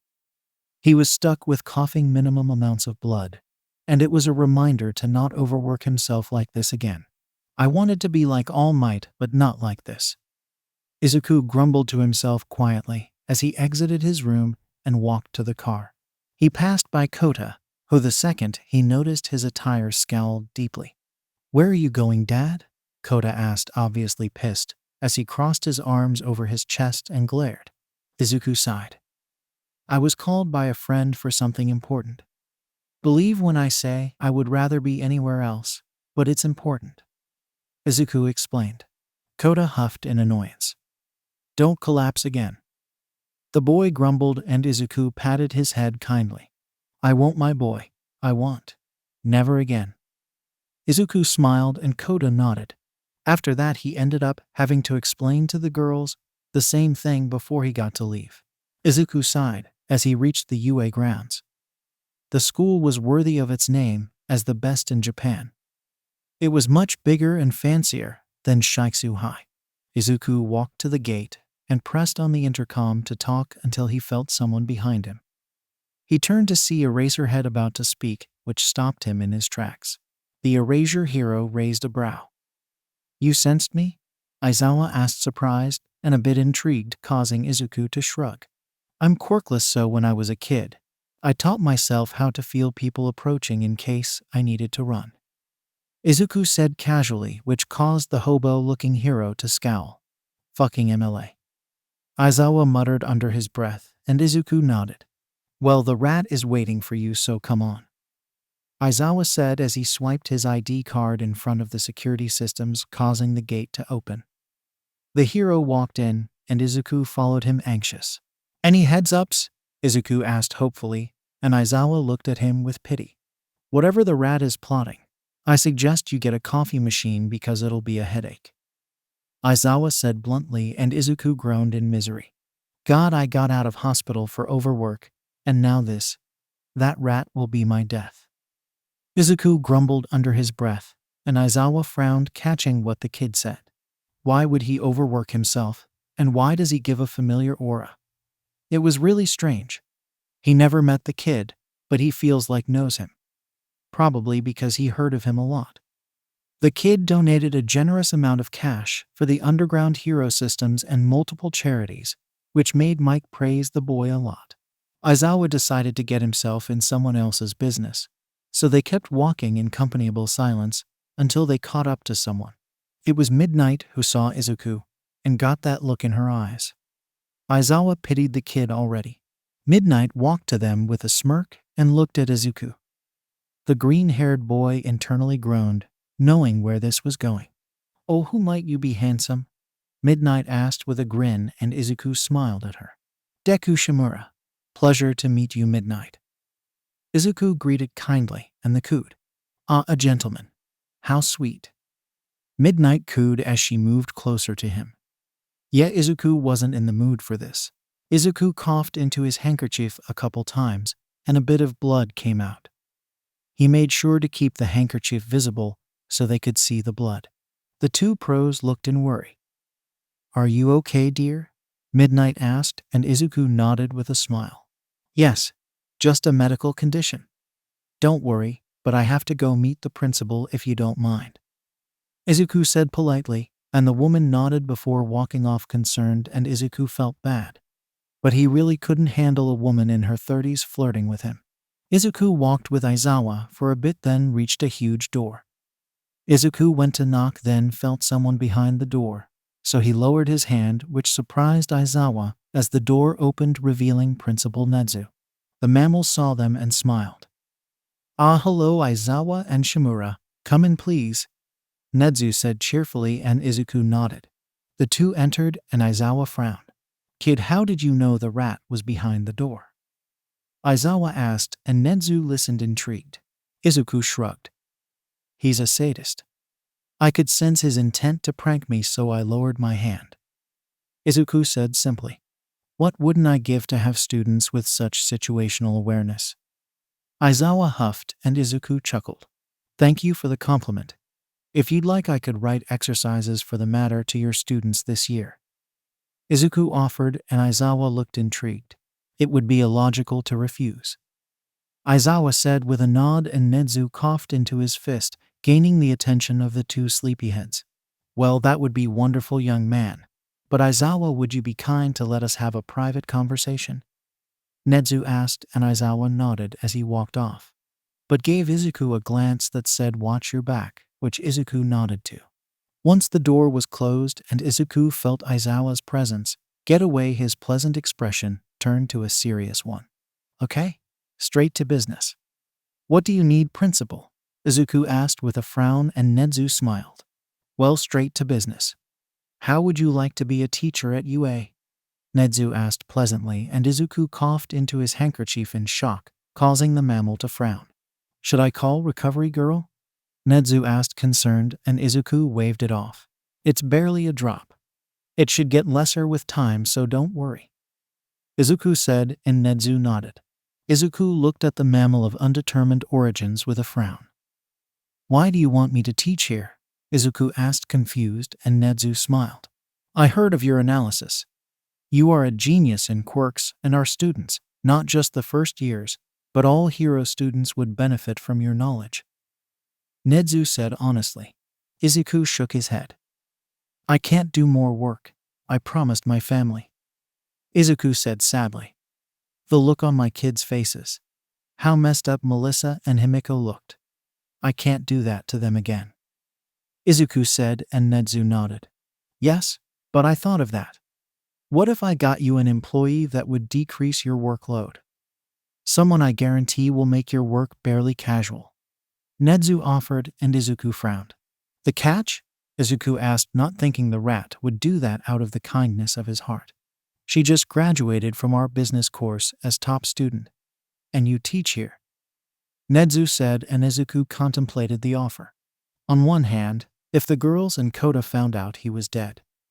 But on the other hand, if this employee is that good, then working here shouldn't be that hard.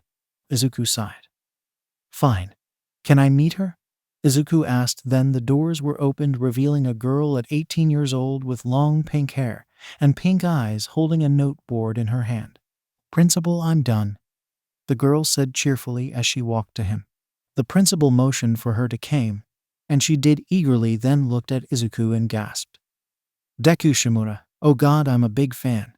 You started from a small company with Melissa Shield, and now you guys are two of the richest in Japan." The girl exclaimed enthusiastically, and Izuku smiled. Thank you, but can I get your name? Izuku asked, and the girl's eyes widened. Oops, sorry. Name's Satsuki Momoi. Quirk analysis lets me analyze anything, and anyone with just a glance. Are you really my employer? The girl said the last part hopefully, and Izuku shot Nezu a murderous glare the rat smiled at. Izuku couldn't say no. And he was stuck now as a damn teacher here. Curse you, rat. With a sigh, Izuku smiled and nodded. The girl cheered, then Izuku frowned, about to ask to test her, then Nezu spoke up. Have you finished Shimura-kun's paperwork, Momoi-san? Nezu asked with a smile that made Izuku weary. The girl beamed. Yup, barely a couple hours. Next time give something more challenging.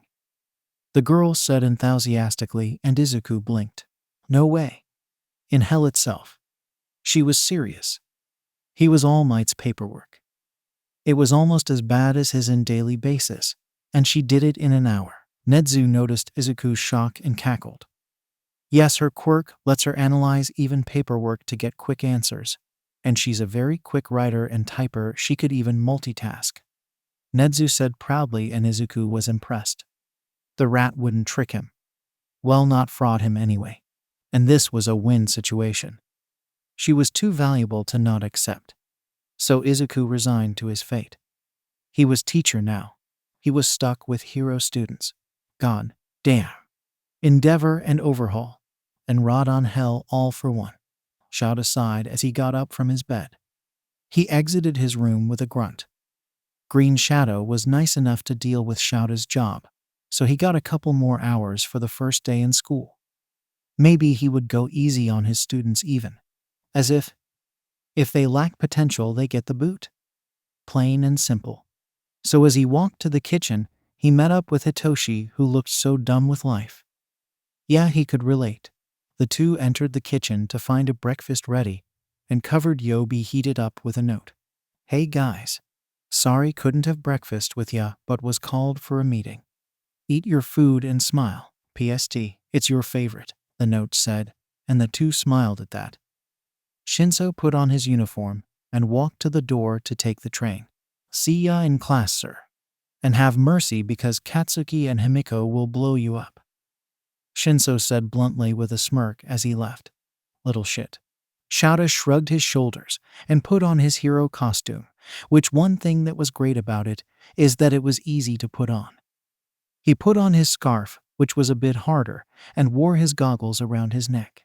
He walked to the door and looked credit behind him. He forgot it once, and shit, Emmy was actually pissed. Did he blame her? No, because they were actually robbed. Well, she was, because he and Hitoshi had crap, but that made him feel worse. He exited the building and went into his car. Yes, he has a car, but he only uses it when necessary. Which is today, because he was too tired to go on foot. He did his patrol yesterday night, so no need for another. He drove and took off to meet the newest batch of problem children he was assigned to. Maybe if he was lucky, he would expel half of them, but seeing the exam that wasn't happening, well, he could still scare the shit out of them by appearing in his yellow sleeping bag. It was always hilarious to see the reactions of kids when they see him. Izuku groaned as he woke up. He looked down to see Eri hugging his side tightly and smiling widely. It warmed his heart. Kota was on the other side. Not hugging him, but he probably came just to not be outdone. Soon, dear boy. Anyway, Izuku got up and woke up the kids, much to their despair. But they woke up earlier than usual. You ask why? Well, they are starting elementary school today, so he'll drive them himself. The three went to the bathroom one by one, and the two kids went to dress, and so did Izuku. He put on a dark green suit with a white button-up shirt and black shoes. Then a red butterfly tie, and fixed his hair as much as possible, making it presentable.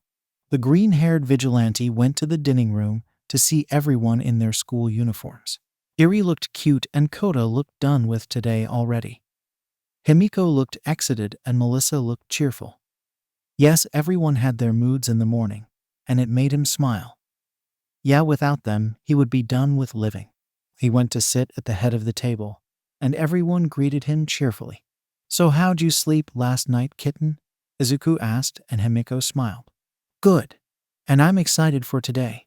All of my friends are with me in class. Himiko cheered, and Izuku nodded, then looked at the kids. What about you kids? Izuku asked, and Kota shrugged. Whatever. I just want to be left alone. Kota said grumpily, and Himiko ruffled his hair. Now, you need some friends, Himiko exclaimed, and Kota huffed. Iri shuffled in her seat. Do I have to go? Iri asked, and Izuku smiled. Dear, we spoke about this. You need friends, and Kota is there to protect you. Izuku said, and Kota scoffed. Yen, no worries. I'll keep the creeps away. Kota assured her while patting her shoulder. She smiled and nodded, then Melissa huffed. Still can't believe you're a teacher and you. Now. Melissa said with a snicker, and Himiko giggled. Izuku sighed. Yeah, the devil is a mammal of undetermined origins, and I made a deal with him. Izuku groaned, and Kota shrugged. Well, that Momoi girl is really something. She destroyed your workload, so it was worth it, I say. Plus, you get to see hell of a lot of quirks and work with pros. I don't see one thing you wouldn't like. Kota pointed out, and Izuku shrugged. There are always students who are a pain to deal with. At least I can expel students if I want. That would make them shape up. Izuku said, and his family nodded. After breakfast, they all went to the cars. Alfred will drive the kids to their elementary school, while Izuku will take his sisters to UA. Now that he was teaching there and Himiko goes as well, it was much more comfortable for him to go to only one school. Himiko grinned as she walked through the halls of the school, searching for her classroom. Was really the biggest hero school around. Each building was ridiculously big. Heck, this is like walking in her home for the first time. Thankfully, a friendly upperclassman told her to go to the 4th floor, the 6th hall, so she took off, but gave the nice guy a kiss on the cheek as a thank you. Better not tell Katsu about that. 101A.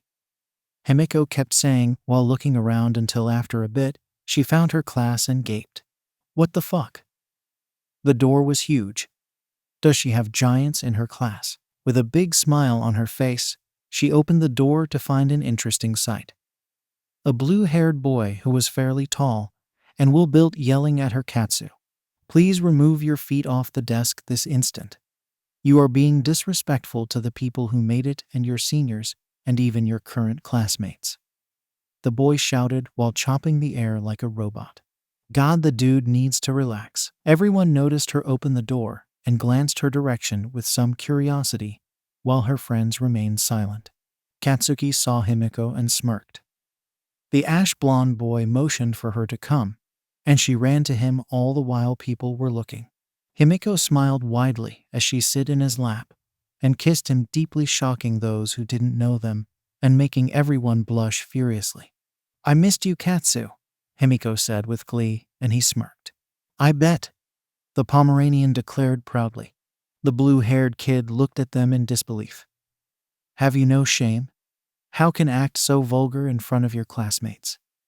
The boy shouted, and Katsuki glared at him. Okay, who the actual hell do you think you are policing us around? Katsuki snapped, while Himiko pouted at the boy. I am Tenya Ida from Saume Private Academy. The boy declared, and Katsuki scoffed. Then you are a shitty elite. Katsuki snarled, and Himiko kissed him on the cheek, making him quiet down. Calm down, Katsu. You'll mess up your reputation. After all, it would suck if dynamite blew up his classmate at first day. Himiko reminded, and he scoffed. Your dynamite? The majority of class exclaimed in shock, and Shinso sighed. God damn it, guys, you're too loud. Shinso groaned, getting up from his desk. If you're here to socialize, then leave. A tired voice said, and everyone looked to see a tired-looking man in a sleeping bag, looking like a yellow caterpillar. The caterpillar crawled into the room, then the desk before unzipping, revealing a tired-looking man who looked in desperate need for a nap. Hello, my name is Shouta Aizawa, and I'm going to be your homeroom teacher. Aizawa said in very unmotivated tone. Then the door opened and a girl came in with a nice figure and face. "Hey, sorry. I was sent by mistake to 1B. Please forgive me.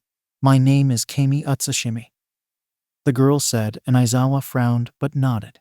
"Don't do it again and you're fine," Aizawa said bluntly, and she nodded, bolting to a seat next to Shinso. She winked at him, and he slammed his head on the table, making her pout. Himiko stood up and went to her seat.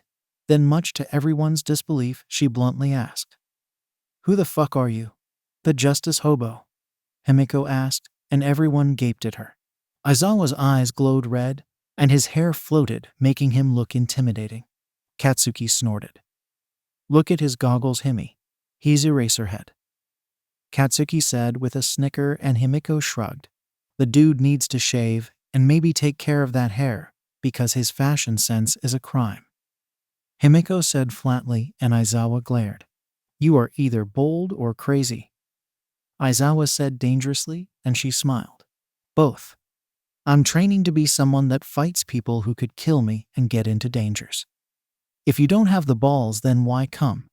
Himiko asked casually, and Aizawa shrugged. The girl had a point, and he was convinced. "Fair enough," Aizawa said, then pulled out what seemed to be gym uniforms from his sleeping bag. "Why were the uniforms there and how? They will never know. Put these on and meet me at the field," Aizawa said to the problem children, and much to his surprise, the loud blondes were the first to nod and take their uniforms, then bolt out of the room without questions. How maybe they do have discipline in the end. But what about orientation? The brown-haired girl Aizawa knows as Uraraka asked, and he raised a brow. "What about it?" Aizawa asked, hinting them to move.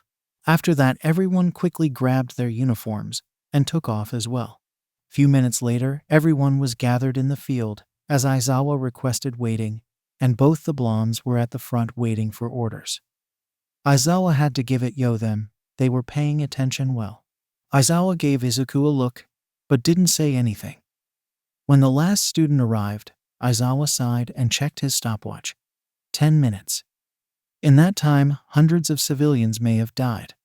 We'll have to work on that. Welcome to your quirk assessment test. There was a brief commotion before Aizawa threw a ball towards Bakugo. "Bakugo, how far could you throw a ball in middle school?" 73 meters, I think," Katsuki responded, with a small smirk on his face. "Then stand in the circle here and do so while using your quirk," Aizawa instructed, and raised a brow at how excited the boy got as hyped himself up for the throw. "You can do, babe," Himiko shouted, which made Aizawa's ears hurt. God, the girl was loud like Mike. "Just great." The blonde gave the other blonde a thumbs up. They seemed to have a good relationship at their age. Then he pulled his arm back and tensed. Then he swung his arm forward while yelling out, "Go to hell," Katsuki shouted as he unleashed a powerful and very controlled explosion that shot the ball high in the air, leaving a trail of smoke behind it in a straight line. Once the ball landed, Aizawa's tablet let out a ping. He turned it to show a score of 871 meters. Almost 900. The class shouted in shock. "We get to use our quirks. This will be fun," the pink girl exclaimed. Aizawa had a glint in his eye as he chuckled. "Oh, you think this is all fun and games? Well, let's make it even more fun, shall we? You'll be competing with each other in 8 physical challenges to determine your potential. The one who comes in last will be judged to have none and will be expelled," Aizawa said with a manic grin, and everyone except the 2 blondes paled. Strange. Are they that confident? What? But this is not fair. It's the first day of school. The girl Uraraka yelled in frustration, and Aizawa scoffed at the word fair. These problem children need to learn, but surprisingly, it wasn't him to speak. "Well, life is not fair, people. I lived in the streets before my brother found me. We're here to be heroes. Accidents, disasters, villains. None of this shit is fair, so man the fuck up." The Shimura girl, and he was impressed. Good speech, actually. Izuku watched intrigued, as he was writing in his notebook about the kids he'll be teaching. He'll go see 1B after this. But he wanted to make sure Aizawa was giving the kids a chance at least. First off, Tenya Ida and Tsuyu Usui. Both got decent scores all around, which was good. Katsuki used a very strong but controlled explosion to shoot himself quickly and get first score, which was impressive. Himiko took a bit of Ida's blood, got the same score. Uraraka used her zero gravity on her body and leapt ahead, getting a good score too. Shinzo brainwashed Ida to run with him on his back, which was hilarious, and so did everyone else well. Then there was the long jump. Then the grip test. The side steps. The seated toe touch.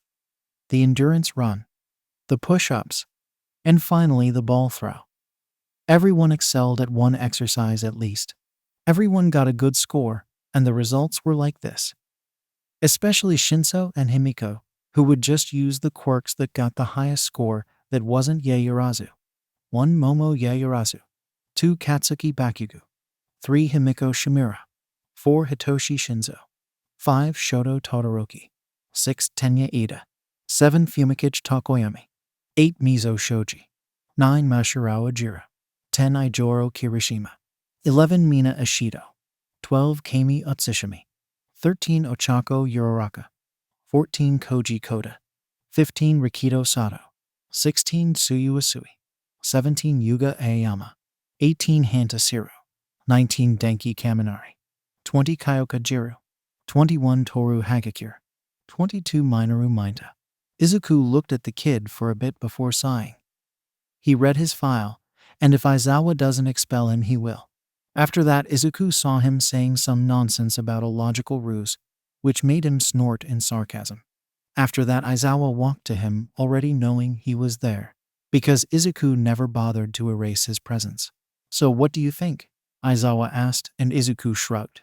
Tons of potential. I can't wait for my first class. But keep an eye on Mainta, because I might strangle him for harassing the girls.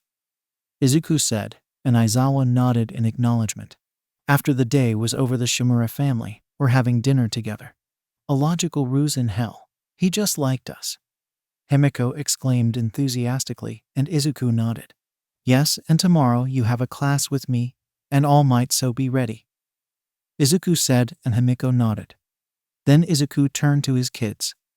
So how was your day? Izuku asked gently, and Kota shrugged. Good? It was good. Kota said, and Iri nodded. Yes, it was, Daddy. Iri said, smiling, and Izuku patted her head gently. He loved his family so much. Izuku was sitting in the teacher's lounge, writing in a notebook about the lesson plan. He was going to have his classes on helping the students better utilize their quirks in Foundational Heroics class, which means he'll be teaching with all might. He'll be teaching with all might. Yes, that was one great about this job.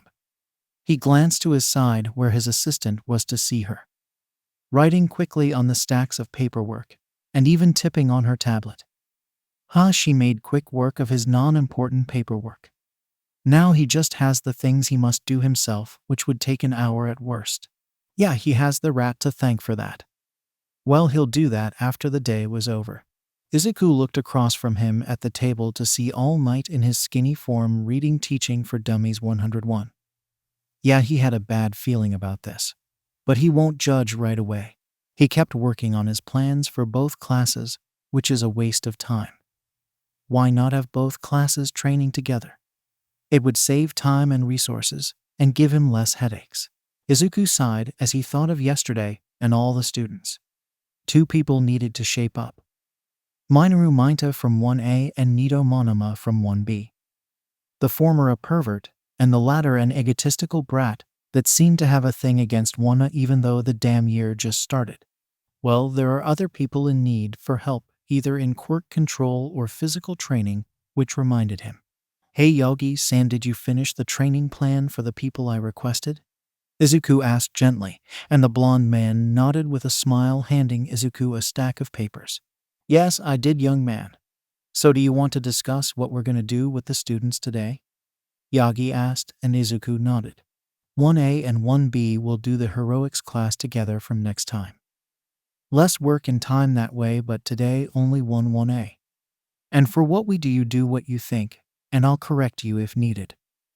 Izuku waved him off, and the blonde nodded.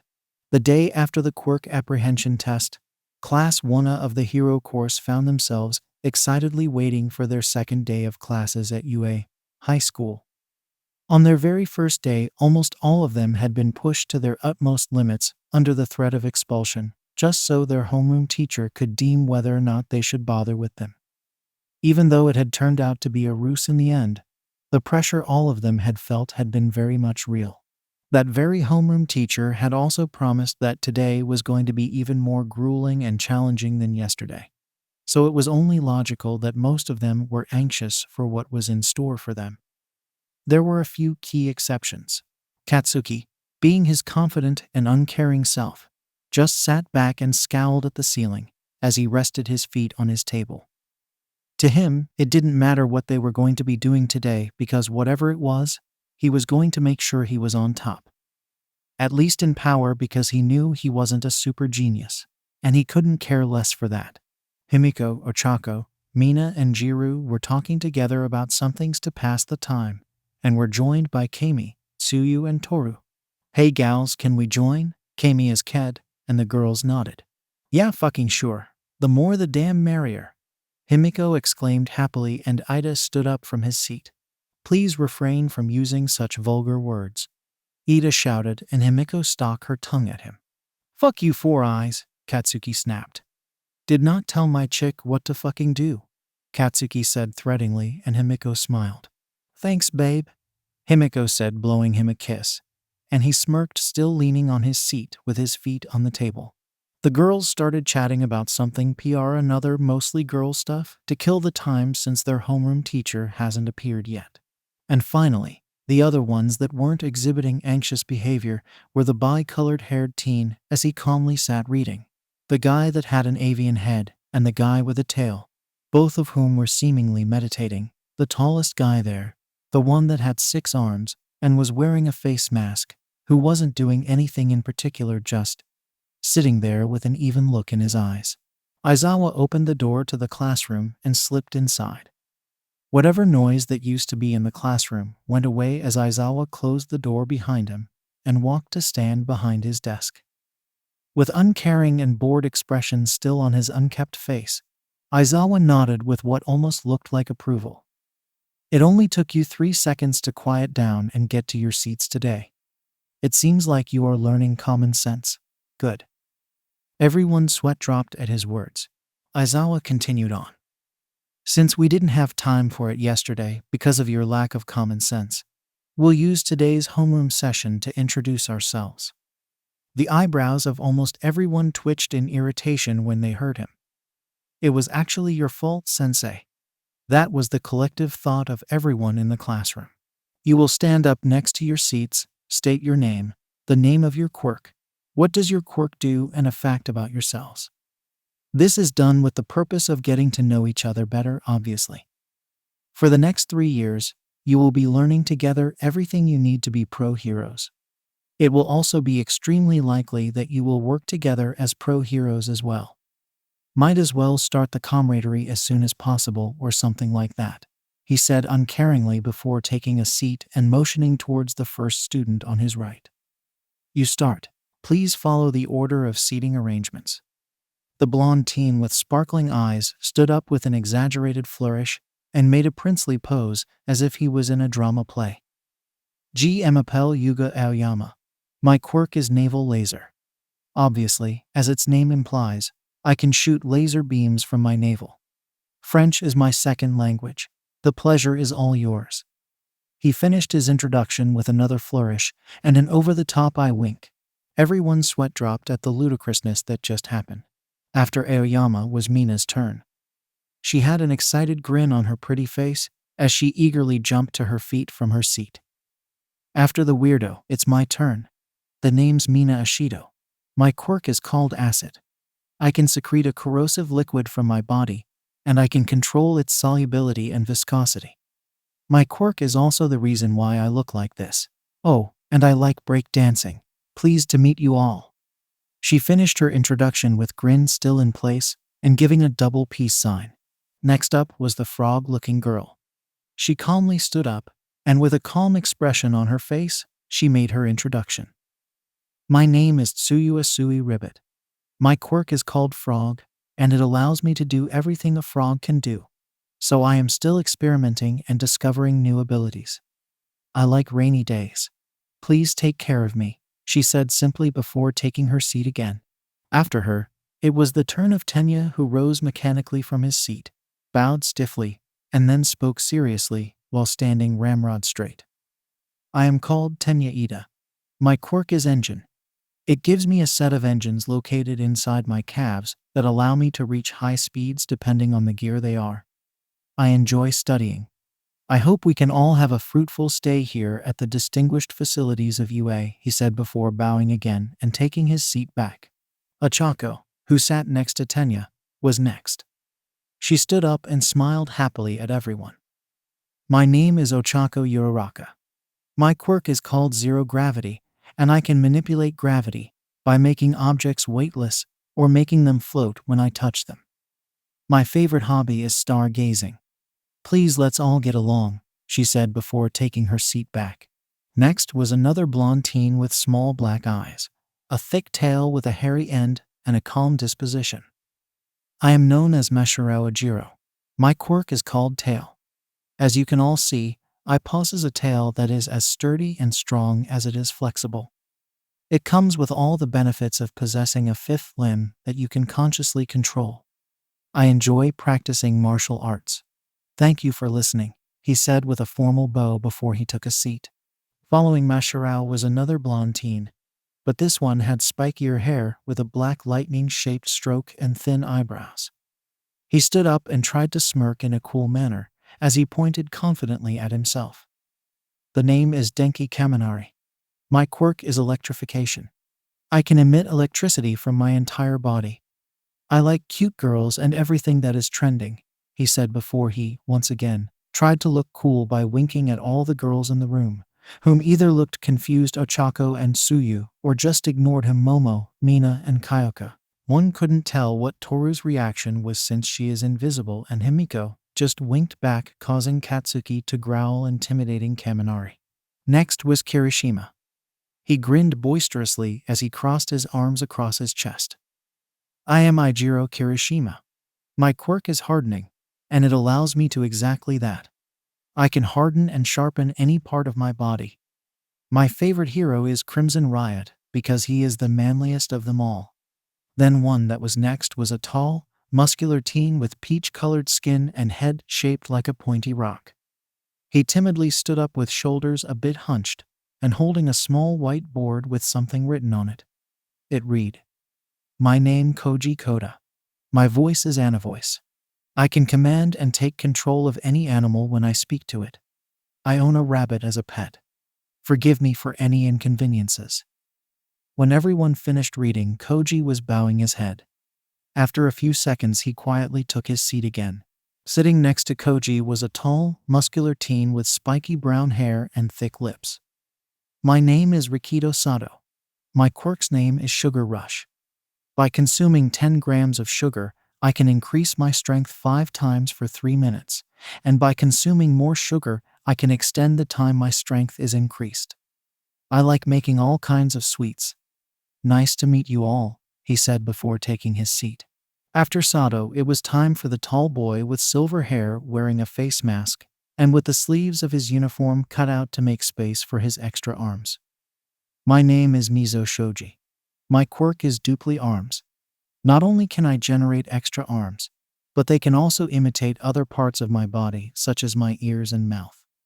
My favorite food takoyaki, he said, having used the end of one his arms to manifest mouth from which he spoke. It had been cool, in a weird kind of way. Next to him was Jiru, who walked to the front trying to look cool like Kaminari did. My name is Kyoka Jiru. My quirk is called Earphone Jack. You see how I got earphone plugs for earlobes? I can control their length at will, and I can channel the sound of my heartbeat through them. And they are way tougher than they look, just so you know. I hate players and perverts, she deadpanned at the end, giving Denki and Mainta, whom she had noticed had been ogling her, and the other girls for quite a while, the evil eye. The following to make his introduction was a tall teen with a lean physique, almond-shaped eyes and quite the large teeth, which were in display thanks to the friendly grin he had as he stood up. Yo, the name is Hantasiro. My quirk is tape. I can shoot cellophane tape from my elbows, and let me tell you, my tape is as strong as steel, so don't underestimate it. My favorite fruit is orange. I hope I can get along with all of you.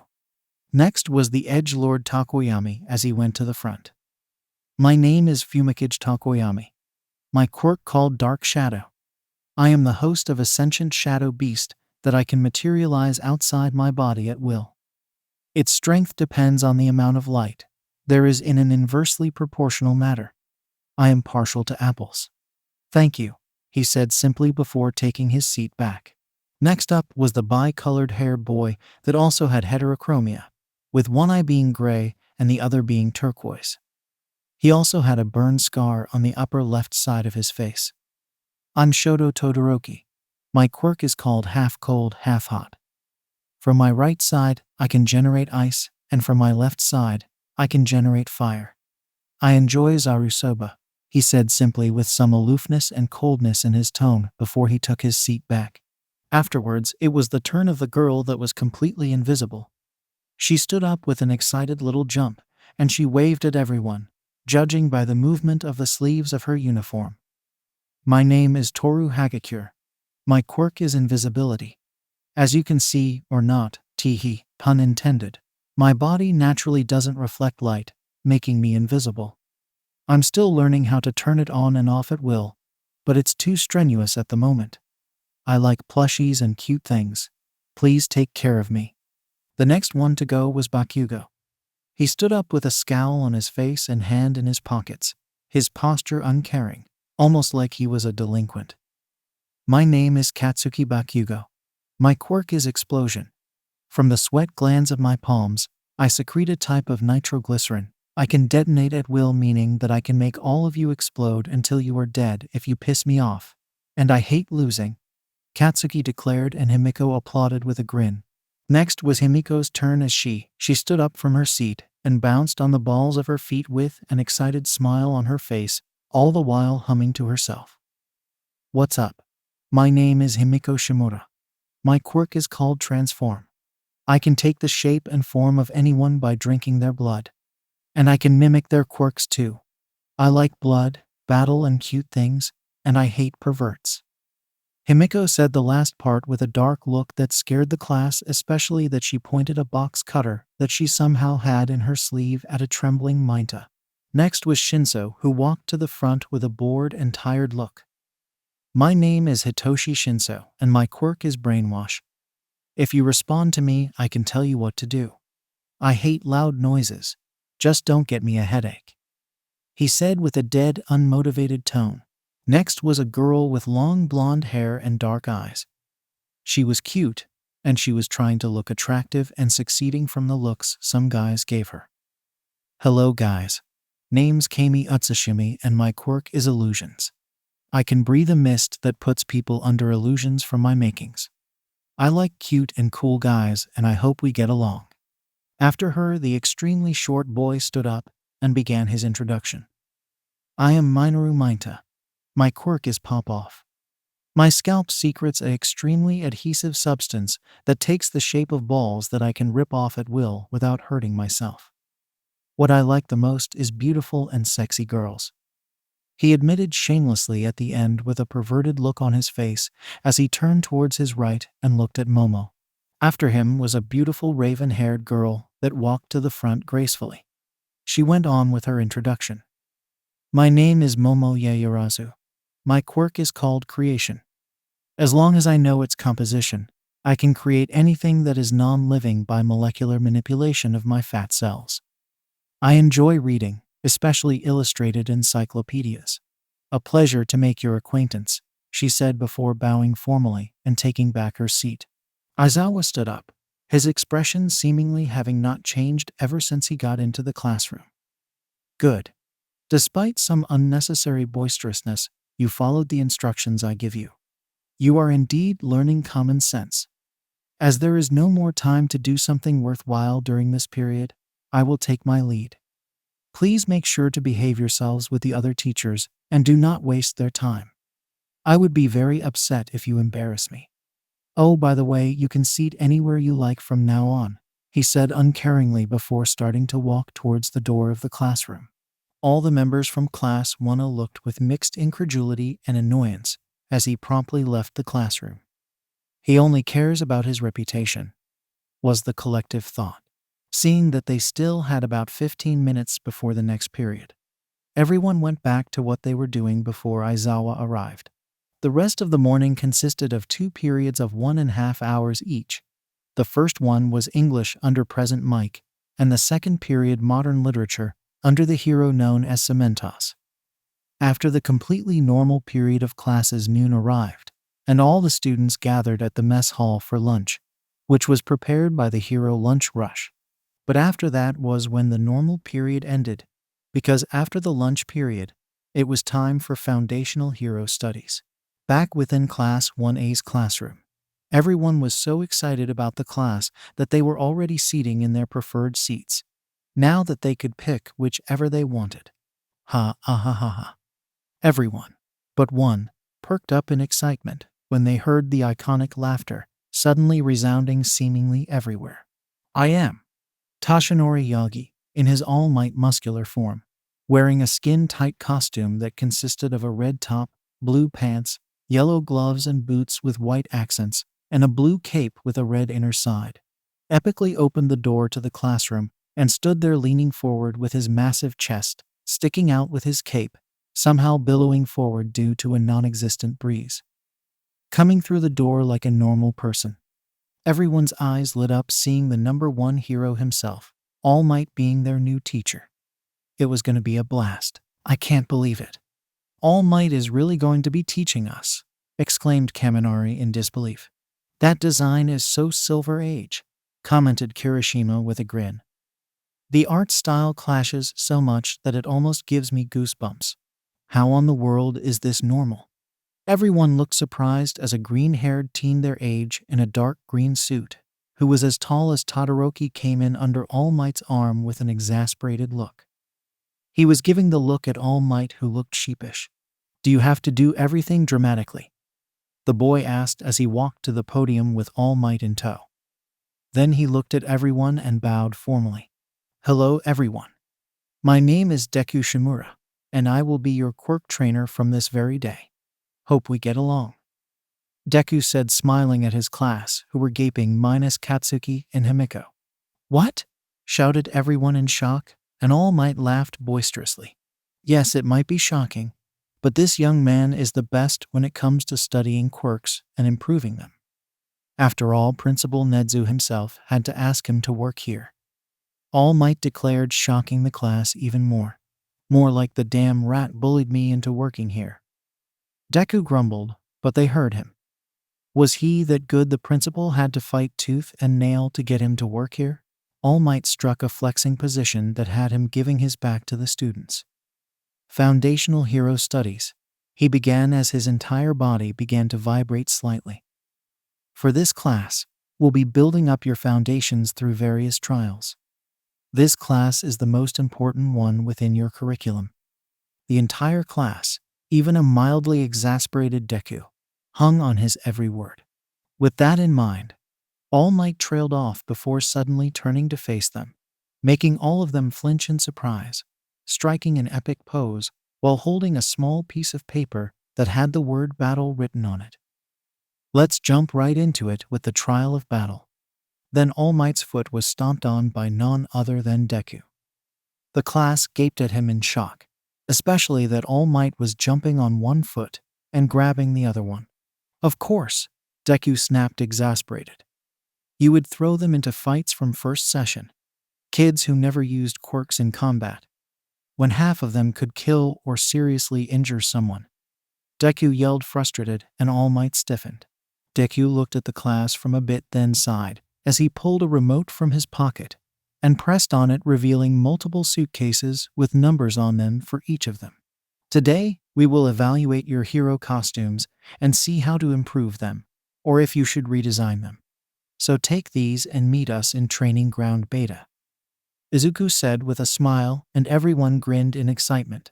Our battle gear, exclaimed Shiro. Awesome, shouted Kirishima in excitement.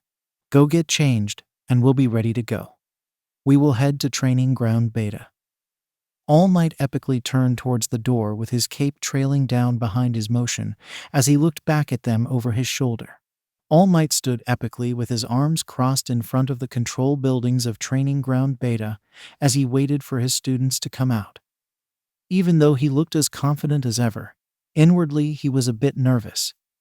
Even though he had more confidence in his teaching abilities with young Shimura by his side, he has no idea if he could handle 20 teenagers. I'll just make sure to teach them everything I was taught to the best of my abilities. Everything that I learned here, and from Master, and from Gran Trino Sensei, though severely toned down in the latter's case, should be more than enough, thought Toshinori to himself before nodding his head in resolution. He perked up and his grin widened when he saw the doors opening as his students walking towards him wearing their hero costumes. Deku by his side inspected the costumes, thoroughly seeing what needs to be changed. Yuga Ayama's costume was violet in color, possessing the shape of a lean knight's armor with a glimmering cape, and also having a belt with a ring-shaped buckle that allowed him to use his quirk better. Besides that, he wore a wing-shaped visor. Mina Ashido's hero costume consisted of a purple and turquoise camouflage skin-tight bodysuit and a tan vest with white fur on the collar. She wore a white mask and dark purple and tan boots as well. Tsuyu Asui's costume consisted of a green and black skin-tight suit with yellow linings, which imitated a frog's skin markings. She also wore goggles, gloves, and high-heeled boots with a frog-like design. Ida Tenya's costume consisted of a black one-piece suit with a high collar, over which he wore various pieces of silver-colored armor, including a silver-colored helmet, a metal mask with holes that covered his entire face, except his eyes, a metal collar around his neck, a breastplate, decorative mufflers extending back from his midriff, and metal vambraces that extended past his elbows. The costume includes specialized metal boots that extended up past his knees. Ochako Yororoka's costume consisted of a skin-tight pink and black suit with detached sleeves, knee-high boots, belt, helmet, collar, and thick, round bracers with handles attached to them. Ojiro Mashirao's costume consisted of a white karate-like outfit with a partially furred collar and a hole behind for his tail. Denki Kaminari's costume consisted of a black jacket that he wore open with lightning patterns, a white shirt underneath, a belt, black pants with one stripe running down each leg, and a headset.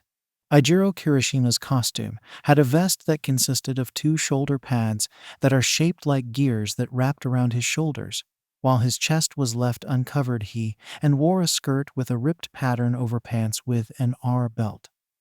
He also wore a jaw guard around his mouth that looked vaguely similar to an animal's fangs.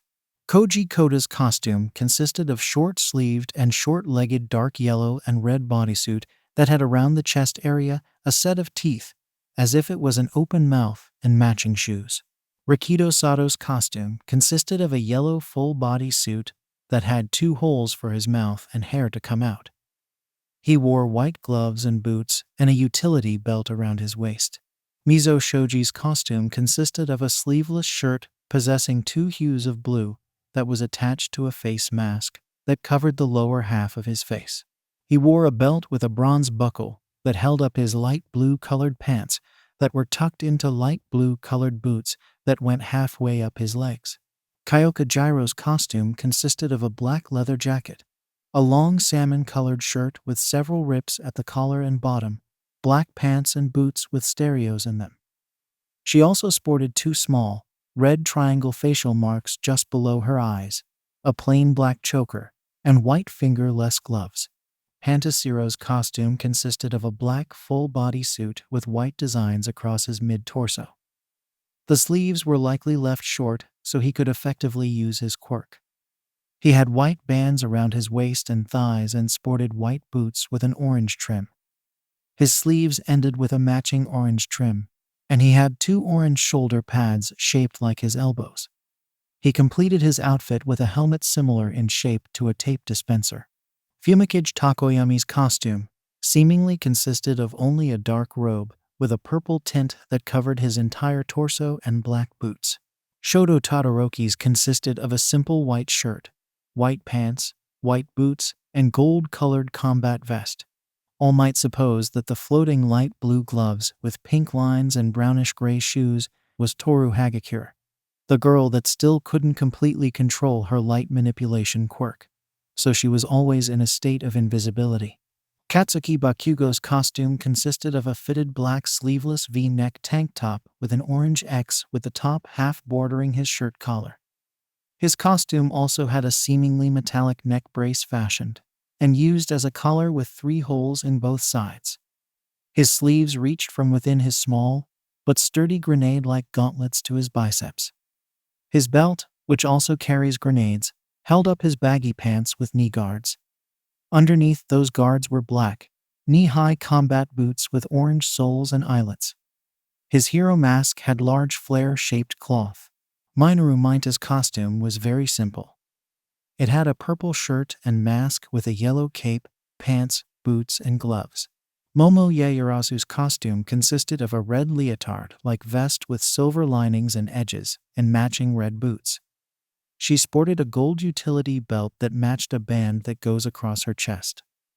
Her vest leaves space open from the center of the collar to the waist above the belt. Himiko's costume was a dirk red bodysuit with black lines in it. It had multiple holsters with knives in them and 2 wrist blades. She had a yellow goggles and a yellow utility belt with wet gloves and boots. She also had what seemed to be 6 machines-like bottles with tubes in them connected to a small box on her back connected with tubes. Kami Utsushimi's costume was a black bodysuit that was tight to show her figure, and was open in the top revealing some cleavage, and was wearing a black hat similar to Shiksu High School's hats, and was wearing bell around her neck like cat. Hitoshi Shinso's costume was just purple shirt and pants with black boots, and a black utility belt, and a scarf identical to Eraserhead's. The belt had smoke bombs and a sheathed blade on the back of the belt. He also had a mask on his mouth and nose definitely to change his voice. Deku walked to the students and inspected their costumes one by one before sighing. Momo Yaoyorozu, Toru Hagakure, Kami Utsushimi, and Denki Kaminari. Your costumes lack any form of protection. No fire resistance. No cold resistance or any support gear, and exposes all pressure and weak points, especially Yaoyorozu and Hagakure, because I know you're naked. Deku said in neutral tone, and the 4 flinched. Go to the support department later. Now please Yaoyorozu and Hagakure go to get your gym uniforms. Deku said, and the 2 girls nodded dejected. All Might coughed into his fist. Well kids, Cementos is nearby making a special obstacle course to see if your costumes hinder your mobility. All Might declared proudly, shaking the students from the surprise of the 4 students being torn a new one for their costumes. Deku nodded and pulled out a notebook. But first let's speak about possibilities for your quirks, Izuku said, and everyone perked up. Aoyama can shoot lasers from his navel. While the point of origin is a bit inflexible, I recall him being in the same area as Himiko during the entrance examination. He wore a belt that likely enhanced the strength of his lasers to the point that could easily destroy the robot villains. If he can find a way to shoot those lasers from other parts of his body, he would be a very difficult person to fight against.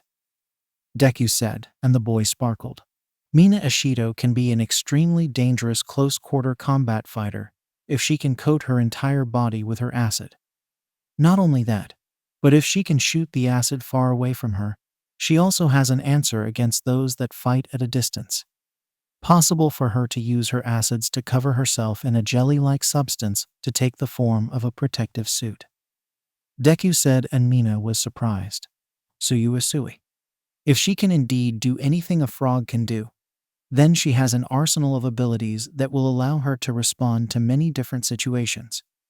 She'll a very well-balanced heroine when she develops all her abilities. Possible for her to camouflage. Deku explained, and Suyu's eyes widened in shock. Denki Kaminari. Electricity. That is seriously overpowered. If he emits it from his body, it stands to reason that he can keep it inside of it.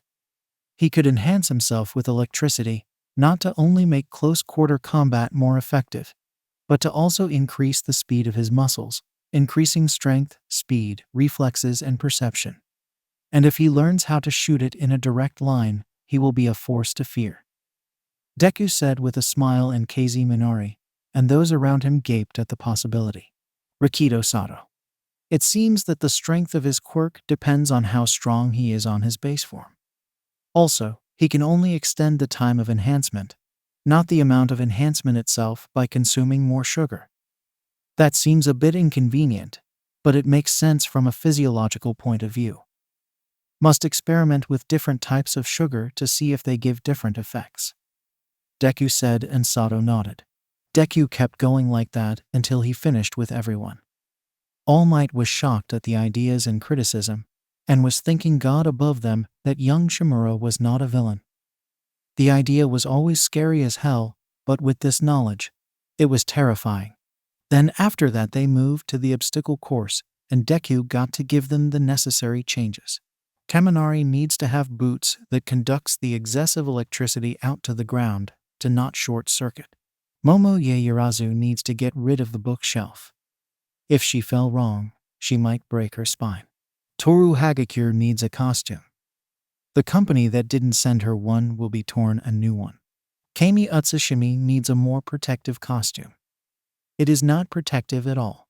Todoroki needs to make his costume made from materials that regulates the body heat. And the rest got ideas to improve their mobility with cementos, and All Might nodding along. The two felt like idiots actually. And after that class was done. Man, this Deku pal is such a hottie, Kami said due to a blush as she was changin with the other girls. Yeah, and super smart too. Toru gushed and Himiko shrugged. Big bro is a quirk genius. He has a diploma in quirk science. Himiko explained, and Momo gasped in shock. Really? Then he is smart. I wonder if my parents would want to work with him. He is quite the businessman. Momo mused and Mina grinned. Hey, they might try to marry you to him. Jiru snarked and Mina giggled. Yes, sorry, he is taken. Ochako seems to have stolen his heart, Mina said, and he brunette girl bolted out of the room before she could be teased. Man, really? What a shame. Tall, handsome, and smart, and super rich. I am really jealous of whoever gets him. Kami said with a pout. You do realize since he's a teacher he can't date a student here, right? Tsuyu asked bluntly, and the girl's face palmed. What a shame. How was your first day? Nezu asked, and Izuku shrugged. Good. None of the kids was hard, but I'm keeping a close eye on Minoru Mainta. Izuku said, and Nezu nodded. Of course. You can expel anyone within reason. Nezu said with a cackle, and Izuku sighed, felling tomorrow will be headache. God, he wanted to sleep.